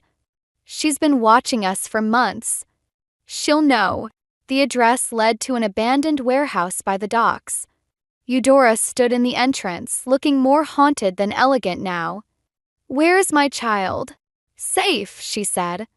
With their real family. I am their real family. Are you? She pulled out more photos, older ones. Me in Vegas. The man I'd met that weekend. His name is James Mitchell. Successful attorney, married, 2 kids. Imagine the scandal when this hits the press. My hand shook. What do you want? Leave town. Tonight. Sign over custody to the Ashfords and these stay buried. She held up the photos. Fight us, and not only will James's family learn everything, but every court in the country will know about your indiscretion. You'd destroy an innocent family just to win? To protect my family? Her smile was cold. I've done worse. A child's cry echoed from inside the warehouse, Sawyer. I moved toward the sound, but Eudora blocked my path. Choose carefully, Juniper. Your child can have everything, the Ashford name, wealth, status. Or they can have nothing, watching their mother's reputation burn. My phone buzzed. A message from Felicity. Whatever she's offering, don't take it. I found proof about Marcus's death. She'll never let you go. Marcus, Virgil's brother. The one who died mysteriously after questioning company finances. The one who'd been engaged to Felicity. Tick-tock, Eudora said. What's it going to be? Another cry from inside. My child was scared, alone, needed me. But if I gave in now, we'd never be free. Eudora would always have this power over us. Well, she held out custody papers, already drawn up. I thought about Vegas, about secrets and shame, about a woman who'd destroy anything for control. About Marcus, who'd probably stood exactly where I was, facing impossible choices. No, I said quietly. Excuse me. I met her eyes, finding strength in my fury. I said no. You want a war, Eudora? Let's have one. But remember, you taught me how to play dirty. Her face contorted with rage as I pulled out my phone, displaying the recording app. Sometimes the best revenge isn't about winning. It's about making sure everyone loses together. The warehouse erupted into chaos the moment I pressed send on the recording. Eudora's confession about Marcus, along with the evidence Felicity had gathered, was now in the hands of every major news outlet and law enforcement agency in the state. What have you done? Eudora's composure cracked like fine china. Exactly what you taught me. I stepped closer. Never start a war you can't win. A door slammed somewhere inside the warehouse. Footsteps echoed, then Virgil emerged from the shadows, holding Sawyer's hand. My child's eyes lit up at the sight of me, but Virgil's grip tightened. Let them go, I said, my voice steadier than my hands. Or what? Virgil's laugh was hollow. You'll destroy what's left of us? Too late. Us. I gestured at the warehouse, the photos, the mess we'd become. There is no us. There never was. Just your mother's puppet show. Virgil, Eudora snapped, take the child, Anne. No. He released Sawyer's hand. I'm done taking orders. Sawyer ran to me, wrapping small arms around my legs. I kept my eyes on Virgil, watching him pull out his phone and scroll through messages. The stories everywhere, he said quietly. Marcus's death, the company fraud, everything. He looked at his mother.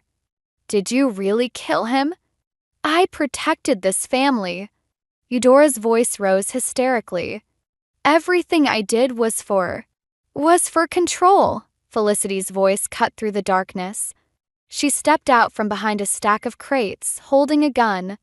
Like when you had Marcus's brakes tampered with after he threatened to expose the company's secrets. Eudora's face went ash-white. You have no proof. Actually, I pulled out my phone, we do. The mechanic confessed this morning. Turns out your money can't buy everyone's silence. You planned this, Eudora whispered. All of it. I learned from the best. I picked up Sawyer, holding them close. But unlike you, I'm not doing this for power. I'm doing it for love. Sirens wailed in the distance. Eudora lunged for her purse. For what, we never found out. Felicity's warning shot hit the ground near her feet. Don't, Felicity said. Marcus deserves justice. Virgil stepped between them, looking older than I'd ever seen him. It's over, Mother. We lost. No, Eudora's eyes darted wildly. I can fix this. I can. Fix what? I asked. Your son's death? The lives you've ruined? The grandchild you tried to steal? Police cars screeched to a halt outside. Mari burst in with officers close behind. June! She rushed to us, checking Sawyer for injuries. Are you okay? I watched as officers handcuffed Eudora, her perfectly manicured world crumbling around her. Virgil stood apart, looking lost. I'm sorry, he said softly. For everything. I should have been stronger. Yes, I agreed. You should have. As they led Eudora away, she turned to me one last time. You think this is victory? You've destroyed everything. No, I shifted Sawyer in my arms. I've protected what matters. The rest was already destroyed by you. Later, as reporters swarmed outside and detectives took statements, Felicity approached me. What now? She asked. I looked at Sawyer, sleeping peacefully in Mari's car. Virgil, giving his statement to police. At the empire of lies Eudora had built, now exposed to the light. Now? I smiled slightly. Now we rebuild. But this time on truth. The morning papers would call it the scandal of the decade. But for me, it was simpler than that. It was the day I stopped being afraid of shadows and started facing the light. Sometimes the greatest revenge isn't in destroying your enemies. It's in refusing to become them. 1 year later, I sat in the visitor's room of the state prison, watching Eudora through the scratched plexiglass. She looked smaller somehow, her designer clothes replaced by prison orange, her perfect makeup absent. Thank you for coming, she said, her voice lacking its usual command. I wasn't sure you would. Neither was I. I placed Felicity's latest letter on the counter between us.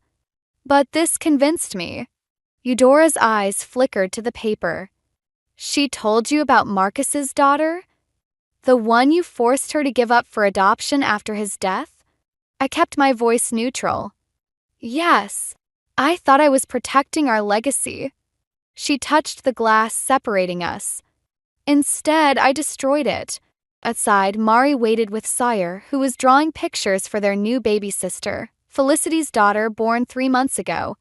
After everything, she'd chosen to name her Marcus. Virgil asks about you, I said, in his letters from rehab. And do you answer? Sometimes. I studied her face, searching for the formidable woman who'd once terrified me. He's doing better, learning to be his own person. And you.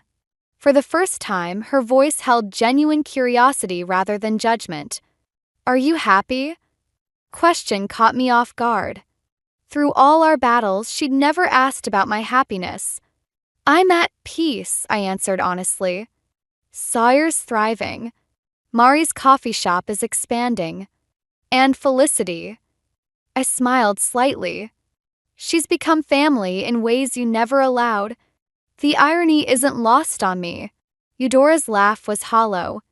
I spent years orchestrating the perfect family, only to watch a real one grow from the ashes of my mistakes.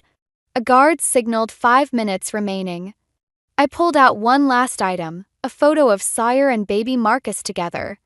They should know their history, I said, sliding it through the slot. All of it. The good and the bad. Tears, real ones, filled Eudora's eyes. I don't deserve forgiveness. No, I agreed. But they deserve the chance to decide that for themselves someday. As I stood to leave, she pressed her hand against the glass one last time. June? The letter you found that day, the one that started everything, I planted it. I paused. Why? Because I saw myself in you. The strength I'd lost long ago. She met my eyes. I thought breaking you would prove I was still in control. Instead, you showed me what real strength looks like. Sawyer ran to me, waving their drawing. Look, Mommy. It's all of us. Pictures showed our strange, beautiful family. Mari and her new girlfriend, Felicity and baby Marcus, even Virgil in his rehab center's garden. And there, in the corner, was a small figure in orange, Grandma Eudora, drawn with the simple forgiveness only children possess. It's perfect, I said, holding them close. Later that night, as I watched both children sleep, Felicity joined me in the nursery. Do you ever regret it? She asked. Not taking revenge when you had the chance? I thought about Eudora's confession, about the satisfaction I could have taken in destroying her completely, about the cycle of pain that would have continued. The best revenge, I said, was breaking the pattern, building something beautiful from something broken. And Virgil? He's writing his own story now. I touched baby Marcus's tiny hand. Just like we all are. My phone buzzed, a text from Mari. Found more of Marcus's old files. You need to see these. Some secrets, it seemed, were still waiting to be uncovered. But this time, I wasn't afraid of the truth. Whatever came next, we would face it together, this unlikely family forged in the aftermath of destruction. 'Cause sometimes the greatest victory isn't in winning the war, but in choosing which battles are worth fighting. And sometimes the strongest families aren't the ones we're born into, but the ones we build from the pieces of what was broken. That's the thing about revenge, it shows you who you really are. Not in how you destroy others, but in what you choose to build instead. I never expected to find the letter that would tear my family apart while cleaning out Dad's workshop. But there it was, tucked between old receipts and warranty cards in his metal toolbox. My name written in his familiar scrawl across a sealed envelope. My name is Harper, and until 3 weeks ago, I thought I understood the dynamics of the Malone family I'd married into. That understanding crumbled the moment I read my father-in-law Frank's last words to me. I should have done this years ago, I muttered, brushing sawdust off my jeans as I sat on his old workbench. The letter trembled in my hands as I read. Dear Harper, if you're reading this, I'm gone, and I need you to be strong for what's coming. Maggie, my wife, will try to take control. She always has. But this time, it's different. She's afraid of being alone, and she'll use that fear to manipulate Ethan. Don't let her destroy what you and my son have built. Watch over them both. You're the only one who can keep this family together now. Love, Dad. The paper crinkled in my grip as I fought back tears. Frank had passed away just 2 weeks ago, and already his predictions were coming true. Maggie had been dropping by daily, calling Ethan at all hours, and making comments about how empty her house felt. Harper? You still in there? Ethan's voice echoed through the garage. I quickly folded the letter and slipped it into my pocket. Yeah, just finishing up, I called back, my voice steadier than I felt. Ethan appeared in the doorway, his dark hair disheveled from running his hands through it, a nervous habit he'd picked up since his father's death. Mom's here. She wants to talk to us about something important. Of course she was. She always seemed to show up when I was trying to process things. I'll be right there, I said, forcing a smile. Inside, Maggie sat at our kitchen table, perfectly put together as always in her cream blazer and pearl earrings. The only sign of her supposed grief was the slight tremor in her hands as she clutched her teacup. Harper, dear, she said, her voice honey-sweet, but her eyes sharp. I've been thinking about what's best for everyone, and I simply can't stay in that big house all alone. My stomach dropped. I glanced at Ethan, who was studying the floor tiles like they held the secrets of the universe. I've decided to sell the house, Maggie continued. And I thought, wouldn't it be lovely if I moved in here? Just temporarily, of course. The word temporarily hung in the air like a storm cloud. Frank's letter burned in my pocket. Mom, Ethan started, finally looking up. That's a big decision. Maybe we should take some time to. Oh, darling, Maggie interrupted, tears welling in her eyes. Your father would have wanted us to stay together as a family. You wouldn't want me rattling around in that empty house all by myself, would you? I watched my husband's resolve crumble under his mother's practiced guilt trip. No, of course not, he mumbled. Excellent. Maggie brightened immediately. Jenna's already offered to help me pack. We can start moving things this weekend. As Maggie laid out her plans, I felt the walls of my home, my safe space, beginning to close in. Frank's words echoed in my mind, "Watch over them both." But how could I protect my marriage when the threat was coming to live under our roof? Later that night, as I lay awake listening to Ethan's steady breathing, I pulled out Frank's letter again. In the dim light from the window, one line stood out: "You're the only one who can keep this family together now." I just wished he'd told me how. It took exactly 3 days for my life to become a carefully choreographed dance around Maggie's feelings. I'd wake up early to work in my home office, only to find her already in the kitchen, rearranging my cabinets because that's how Ethan grew up with them. I'd been staring at my computer screen for an hour, trying to focus on a client's logo design, when the sound of Maggie's voice drifted through the walls. Again. "Ethan, darling, the guest room is just so stuffy. Perhaps we could move me into the office? Harper could work at the kitchen table. She's always saying she needs to get out more." I yanked my headphones off just as Ethan's reply came, too soft to hear. Classic Ethan, probably mumbling some noncommittal response. The front door clicked shut. He was leaving for work, escaping the tension while I remained trapped in it. My phone buzzed with a text from Mrs. Patterson next door. "Coffee? Your mother-in-law is reorganizing your front garden." Again. I found Maggie on her knees in my carefully planned herb garden, pulling up the lavender I'd planted last spring. My lavender. The ones Frank had helped me choose. "Oh, Harper."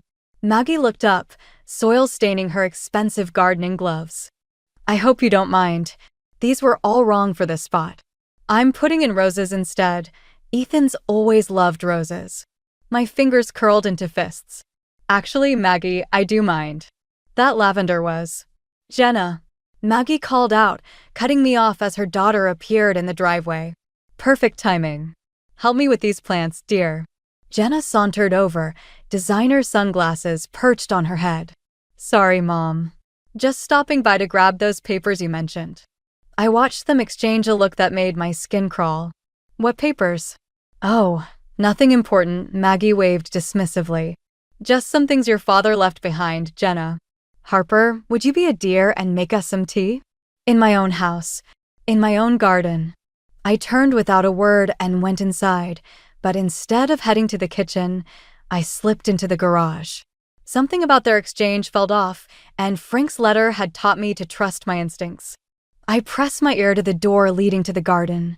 "The house should sell quickly," Jenna was saying. "The market's hot right now." "Perfect. Once it's sold, we can..." Maggie's voice dropped lower. "But what about Harper?" Jenna asked. "She's not going to like." "Harper doesn't need to concern herself with family matters," Maggie replied sharply. "Besides, Ethan will understand. He always does." My hands shook as I pushed away from the door. Family matters? I was family. I'd been family for 6 years, but somehow I was still an outsider looking in. That evening, I tried to talk to Ethan about it over dinner. Maggie had gone to her book club, the only 2 hours of peace we got anymore. "I think your mom and Jenna are planning something with the house," I said, pushing my food around my plate. Ethan sighed. "Harper, please. Mom's still grieving. Can we not do this tonight? When should we do it then?" "When she's completely taken over our lives." The words burst out before I could stop them. "She's my mother," he said quietly. "What am I supposed to do?" "You're supposed to be my husband first." The silence that followed was deafening. Ethan stared at his plate, his fork suspended midair. Before he could respond, the front door opened and Maggie's voice rang out. "I'm home early. I brought dessert." I stood up so quickly my chair scraped against the floor. "I need some air." As I walked past Maggie, I caught a glimpse of something falling from her purse, a real estate agent's business card. She snatched it up quickly, but not before I saw the handwritten note on the back, "Offer accepted." That night, I lay awake again, Frank's words echoing in my mind. "Keep the family together," he'd said. But how could I keep together something that was already breaking apart? I needed proof. And I knew exactly where to look for it: Frank's study at the old house, where he kept everything. Tomorrow, while Maggie was at her hair appointment, I would find out exactly what she and Jenna were planning. I just hoped I was ready for whatever truth I might discover. The key to Frank's study felt like it was burning a hole in my pocket as I pulled into the driveway of his, now Maggie's, house. I'd kept the spare key all these years, using it to water plants when they traveled. Now I was using it to break in. Technically. My hands trembled as I unlocked the door. The house still smelled like Frank's pipe tobacco and furniture polish. Maggie's hair appointment gave me 2 hours, tops. I made my way to his study, where morning light filtered through dusty blinds. Everything was exactly as he'd left it, except for the filing cabinet. The drawers hung open, papers scattered across the floor. Someone had been searching for something. I started with his desk, rifling through drawers until I found a leather-bound book wedged in the back. Frank's diary. I'd seen him writing in it countless times, usually after family arguments. The first entry I opened made my blood run cold. Maggie's done it again. Pushed away another of Ethan's girlfriends. Sarah was a sweet girl, but Maggie convinced Ethan she was using him for his money. The real crime? Sarah stood up to Maggie about her constant meddling. I should say something, but footsteps creaked overhead. I froze. Harper's car is outside. Jenna's voice drifted down. Perfect timing, Maggie replied. We need to deal with this now. I scrambled to take photos of the diary pages with my phone, heart pounding. The footsteps grew closer. Harper. Maggie's voice rang out from the hallway. What a surprise to find you here. I shoved the diary back into the drawer and spun around. Maggie stood in the doorway, Jenna hovering behind her. Both were dressed for lunch, not a hair appointment in sight. I gestured vaguely at the mess of papers. Helping clean up. How thoughtful. Maggie's smile didn't reach her eyes. Though I do wonder why you didn't ask first. This is my house now, after all. Is it? The words slipped out before I could stop them. Because I saw the real estate agent's card. You're selling it, aren't you? Without telling Ethan. Jenna stepped forward. It's complicated, Harper. You wouldn't understand. I understand perfectly, I cut her off. You're selling the house and splitting the money while leaving Maggie to live with us permanently. Did I miss anything? You're upset, Maggie said softly, moving closer. Grief makes us all a bit paranoid sometimes. Why don't we discuss this over tea? Stop it, I snapped. Stop pretending you care about my feelings when you're plotting behind my back. Behind your own son's back. Everything I do is for Ethan, Maggie's voice hardened. He needs his family close. He needs his mother. You're just temporary. The word hit like a slap. We've been married for 6 years. And I've been his mother for 34. Maggie smiled.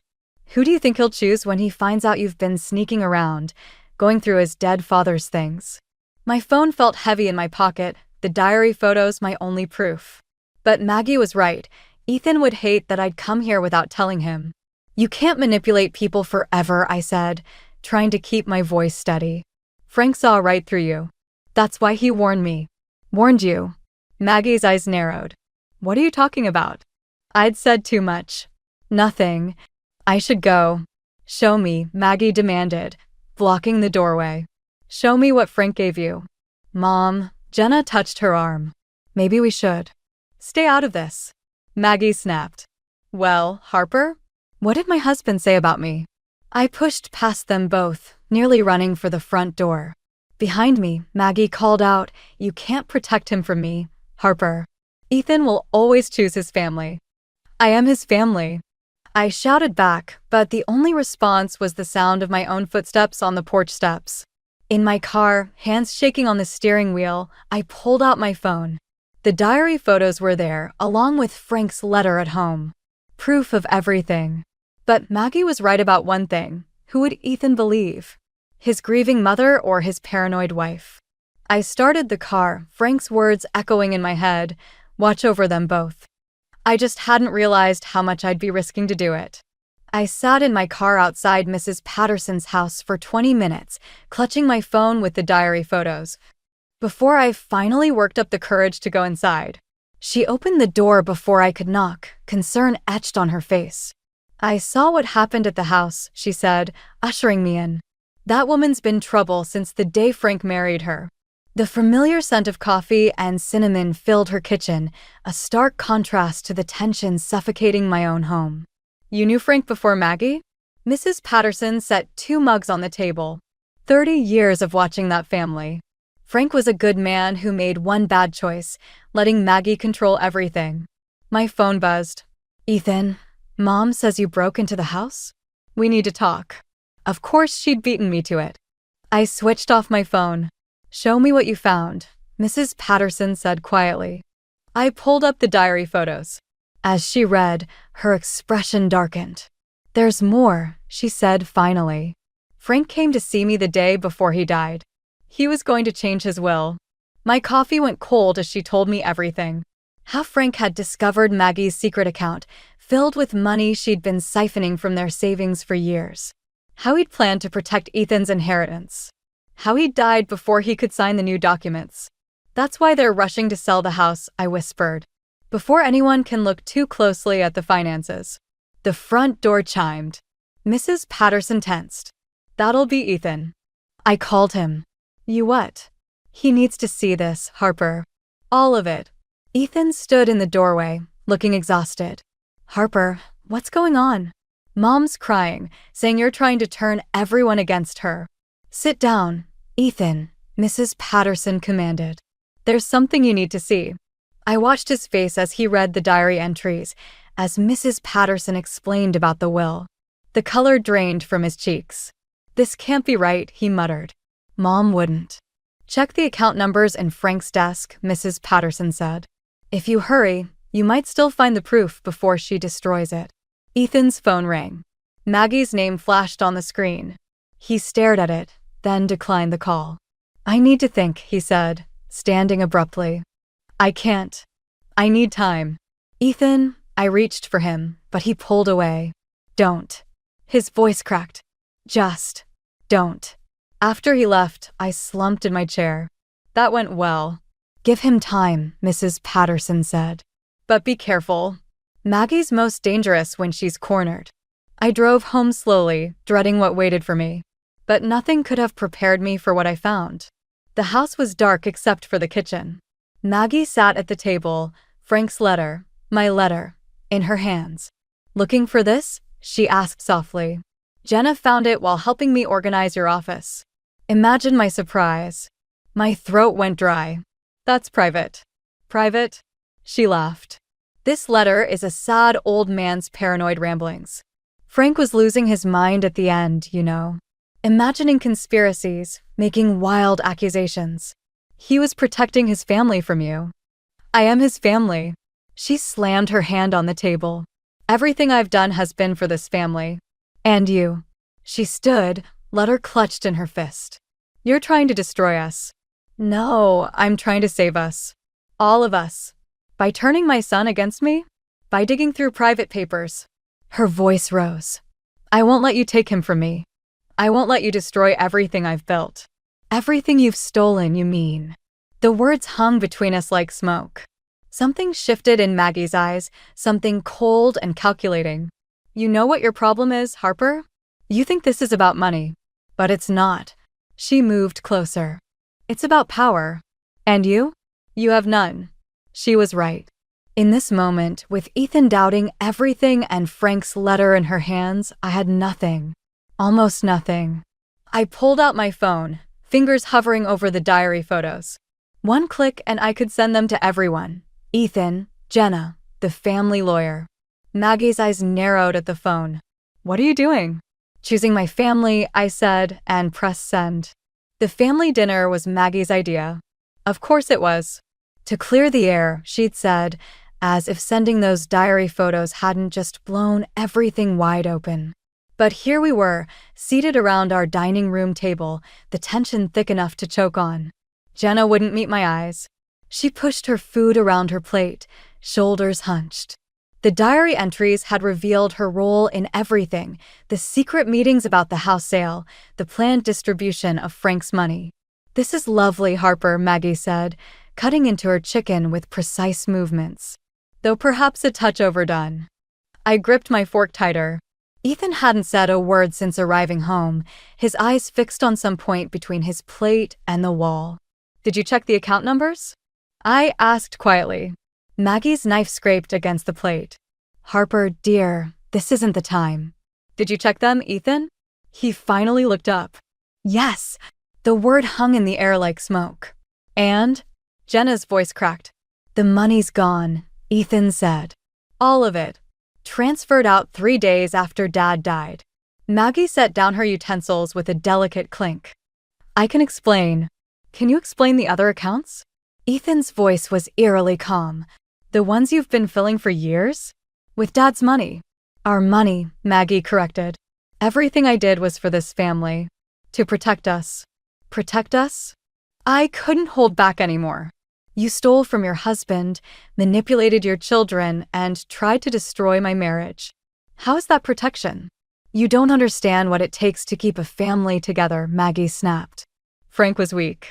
He would have given everything away, left us with nothing. I had to act. He was trying to stop you, I said. He knew what you were doing. He knew nothing. Maggie's fist hit the table, making the glasses jump. He was a fool who trusted everyone, who never understood that love isn't enough.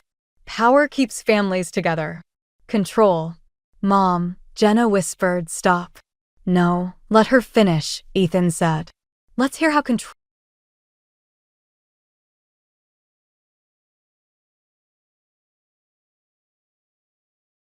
With these ridiculous accusations. They're not accusations when we have proof, I cut in. The diary, the accounts, the house sale you tried to hide. Enough. Maggie stood, her chair scraping back. I won't sit here and be attacked in my own home. This isn't your home, I said, standing to face her. And we're not your puppets anymore. Ethan, Maggie's voice wavered. Are you going to let her speak to me this way? The moment stretched like glass about to shatter. Ethan looked at his mother, then at me, then back at his plate. Dad knew, he said finally. He knew what you were doing, and he tried to stop you. And you. His voice caught. You let me blame Harper. You made me think she was paranoid, jealous, when all along. I was protecting you, Maggie insisted. Everything I did was for yourself, Ethan finished. He stood slowly. Pack your things, Mom. Tonight? The color drained from Maggie's face. You can't mean that. I'm your mother. And I'm your son, not your possession. Ethan's voice shook, but his eyes were steady. It's over. Maggie turned to Jenna, who shrank back. Jenna, tell them. Tell them why we needed the money. But Jenna stood, gathering her purse. I'm sorry, Mom. I can't do this anymore. As Jenna fled, Maggie's facade finally cracked. You'll regret this, she hissed. All of you. When you realize what family really means. We already know, I said quietly. Frank showed us. And it's nothing like what you've done. Maggie straightened, smoothing her shirt with trembling hands. This isn't over, she said, before turning and walking stiffly toward the guest room. In the sudden silence, I felt Ethan's hand find mine under the table. His grip was tight, desperate. I'm sorry, he whispered. I should have seen it sooner. I squeezed his hand back, but something in me knew Maggie was right about one thing. This wasn't over. Not by a long shot. From upstairs came the sound of drawers slamming, and I wondered what else Maggie might have hidden away, waiting to be discovered. The morning after Maggie left, I found her pearl earrings on the guest room nightstand. A calculated move. She'd never forget jewelry. Especially not pieces Frank had given her. I was still staring at them when Ethan's phone buzzed. His face went pale as he read the message. She's at the hospital, he said. Apparently she collapsed at her hotel. My stomach clenched. It's another manipulation. Probably. He grabbed his keys anyway. But what if it's not? I watched him leave, the pearls cold in my palm. Even gone, she was pulling his strings. The house felt empty and too full at the same time. I started cleaning the guest room, trying to erase Maggie's presence, when I found the first document. Then another. And another. Bank statements. Insurance policies. Legal papers. My hands shook as I read them. Frank hadn't just been planning to change his will, he'd already started transferring assets, protecting them from Maggie. But he'd died before finishing, leaving everything vulnerable. The doorbell rang. Jenna stood there, looking smaller somehow without Maggie's shadow behind her. Is it true? she asked. About Mom? The hospital? Yes. No. Jenna stepped inside, wringing her hands. About Dad's money. The transfers. I showed her the papers. You didn't know? I knew about Mom's accounts, but not. She sank onto the couch. She told me Dad was trying to cut us all off. That we had to protect ourselves. And you believed her? She's my mother. Jenna's voice cracked. What else was I supposed to do? My phone buzzed. Ethan, she's being admitted. They found pills in her purse. Jesus, Jenna whispered, reading over my shoulder. You don't think she'd actually? Another text, she's asking for you. Of course she was. The hospital corridor seemed endless. Each step felt like walking into a trap, but I couldn't turn back. Not with Ethan waiting, hope and fear warring in his eyes. Maggie looked small in the hospital bed, her makeup perfectly applied despite everything. Always keeping up appearances. Harper, she said softly. You came. You knew I would. Did you find them? The papers? I stiffened. You left them for me to find. Frank was going to destroy us, she whispered. Break apart everything I built. I couldn't let that happen. You did that yourself. Did I? She smiled faintly. Look around, Harper. My children are here, worried about their mother. Family always comes first. Blood always wins. This isn't winning, Maggie. This is desperation. Is it? Her voice hardened. I've already spoken to my lawyer. Those transfers Frank made? Illegal without my consent. And now with my fragile mental state clearly documented, who do you think they'll believe? The grieving widow or the daughter-in-law who's been causing so much stress? The trap snapped shut. She'd planned this perfectly. The papers, the hospital, everything orchestrated to make me look like the villain. You'd destroy your own son's marriage to keep control? I'm protecting him from you. She reached for the call button. Now, I'm feeling rather tired. All this stress. In the hallway, Ethan and Jenna waited anxiously. How is she? Jenna asked. I opened my mouth to expose Maggie's scheme, but stopped. They looked so worried, so desperate to believe their mother wasn't a monster. Telling them would only prove Maggie right, that blood comes first. She needs rest, I said instead. Ethan squeezed my hand. Thank you for coming. I know it wasn't easy. If he only knew. I'd walked right into Maggie's web, and now I was trapped. Fight back, and I'd look like the unstable one destroying the family. Stay quiet and watch her take everything, the money, the house, maybe even my marriage. Frank's letter felt heavy in my pocket, his warning too late. I thought I was protecting the family, but Maggie had been playing a longer game all along. As we left the hospital, I caught her watching from the window, her smile reflected in the glass. She'd won this round. But the game wasn't over. Not yet. The last place I expected to find answers was in Frank's garden. But there I was, pulling weeds from around his prized roses, when my trowel hit something solid. A metal box, weathered but intact, with "For Maggie" etched on the lid. Inside was a letter, different from mine. The paper was newer, the ink fresher. Frank's last message to his wife. I was still reading when Maggie's shadow fell across the page. That's private. Her voice was sharp, despite her supposed fragility. She'd been released from the hospital yesterday. Like the financial records were private? I stood, letter in hand. Or Frank's attempts to protect his children from you? Give me the letter, Harper. He knew, I said. Not just about the money. About everything. The manipulation, the control, the fear you use to keep everyone in line. Maggie stepped closer. You have no idea what it takes to keep a family together. Neither do you. That's what Frank was trying to tell you. I held up the letter. He loved you, but he saw what you'd become. What you were doing to your children. Don't you dare presume to know my husband's mind. I don't have to. He wrote it all down. I started reading aloud. Maggie, my love. By the time you read this, I'll be gone. And you'll be alone, truly alone, unless you learn to let go. Stop. Her voice cracked. Our children aren't possessions. Love isn't control. I've watched you tighten your grip year after year, telling yourself it was for their own good. But all you've done is teach them that love hurts. I said stop. She lunged for the letter, but I stepped back. I'm protecting them now in death as I should have in life. The money doesn't matter. What matters is breaking the cycle before you destroy everything we built. Maggie's facade crumbled. He had no right. No right to judge me, to try to take my family. They were never yours to take.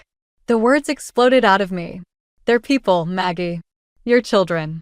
Not chess pieces in your game of control. Everything I did was for them. Everything you did was for yourself. I held out the letter. Frank knew that. He loved you enough to tell you the truth, even if it meant you'd hate him for it. She took the letter with trembling hands. You don't understand. Without control, without them needing me. They'll always need you. They'll always love you. But not like this. Footsteps crunched on gravel. Ethan and Jenna stood at the garden gate, watching us. Mom? Jenna's voice was small. What's going on? Maggie straightened, instinctively reaching for her usual mask of control. But something in Frank's letter had cracked her foundation. She looked at her children, then back at the letter. I don't know how to be any other way. Then learn, Ethan said quietly. With us. But no more manipulation. No more control. You'll leave me. The fear in her voice was raw, real. We're already leaving, Jenna stepped forward. Can't you see that? Your control isn't keeping us close, it's pushing us away. Maggie sank onto the garden bench, Frank's letter crushed in her grip. For the first time, I saw her as she really was, not the manipulative monster I'd built up in my mind, but a frightened woman who'd confused control for love for so long she couldn't tell the difference anymore. Frank knew, I said softly. That's why he left these letters. Not to punish you, but to save you. To save all of us. I don't know how to let go, Maggie whispered. Start by telling the truth, Ethan said. All of it. She looked up at her children, then at me. The mask was gone, leaving only raw vulnerability behind. The truth, she repeated, smoothing Frank's letter with shaking hands. Yes, I suppose it's time. As she began to speak, I watched the roses Frank had planted sway in the breeze. He'd known this moment would come. Known that truth, like his beloved flowers, needed both sunshine and rain to grow. The war wasn't over, but the battlefield had shifted.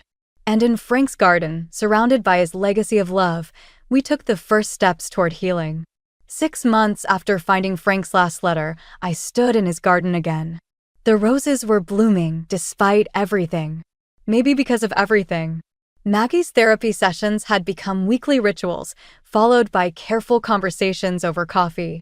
Not in our house, we all agreed those boundaries needed to stay firm, but in neutral territory, where the weight of history felt lighter. The roses need pruning, Maggie said, joining me by the flower beds. She didn't try to take over, didn't reach for the shears. Progress. I know, I replied. I'm learning. She nodded, understanding we weren't just talking about flowers. Frank would be proud. Of all of us. The front door opened, and Ethan emerged with boxes. The house was finally being packed up, not for a quick sale, but for new beginnings. Jenna had decided to move in, to make it her home while Maggie transitioned to a smaller place nearby. Mom, Ethan called out. We found your old photo albums. Where do you want them? You keep them, she said, then caught herself. Unless you don't want to. The hesitation was new. The asking instead of telling. Small steps. We'll make copies, I offered. Everyone should have their own. Jenna appeared with more boxes, pausing to survey the garden. Remember when Dad used to hide Easter eggs out here? You get so mad about the grass getting trampled. Did I? Maggie's voice softened. I suppose I was rather particular about things. Particular is one word for it, Jenna said, but there was humor in her tone now, not bitterness. As they shared memories, I slipped away to the back corner of the garden, where Frank's tool shed stood. We'd been clearing it out all morning, but something had caught my eye, a loose board near the workbench. Behind it, I found one last letter. Not to Maggie or to me, but to all of us. Found something? Ethan asked, appearing in the doorway. I showed him the envelope. Soon, we were all gathered in the garden, around the bench where everything had changed 6 months ago. To my family, I read, if you're reading this, you've either finally cleaned the shed, about time, or you've learned what I always knew, that love is stronger than fear, truth more powerful than control. Maggie, my dear, I hope you've discovered that letting go doesn't mean being alone. Harper, protecting the family doesn't mean fighting their battles, but helping them find their own strength. Ethan, Jenna, your lives are your own, but that doesn't mean you can't share them with those you love. The garden will always need tending, just like family. But remember, the most beautiful roses grow not from force, but from care, patience, and the courage to let them bloom in their own way. Take care of each other. Take care of yourselves. And when in doubt, remember, love doesn't control, it liberates. All my love, Frank. Silence fell, broken only by the rustle of leaves and distant wind chimes. He always did know what to say, Maggie whispered, wiping her eyes. Even when we didn't want to hear it. Especially then, Ethan added, squeezing my hand. We spent the rest of the afternoon sorting through boxes, sharing stories, and learning the delicate art of being family without the chains of control. It wasn't perfect. Maggie still struggled with boundaries. Jenna was learning to trust again. And Ethan sometimes caught himself trying to please everyone. But as I watched them together, I realized Frank had been right all along. Protection wasn't about fighting battles or keeping secrets. It was about creating space for truth to bloom, for healing to take root. Later, as Ethan and I headed home, I caught a glimpse of something in the rearview mirror, Maggie in the garden, not directing or controlling, but simply tending to the roses she'd once used as weapons of manipulation. Now they were just flowers, beautiful in their simplicity. Ready? Ethan asked. I thought about Frank's letters, about battles fought and wounds healed, about the difference between controlling love and setting it free. Yes, I said. I think we all are. The garden would need tending tomorrow and the day after that. But now we knew the most important growth happens not in spite of the storms, but because of them.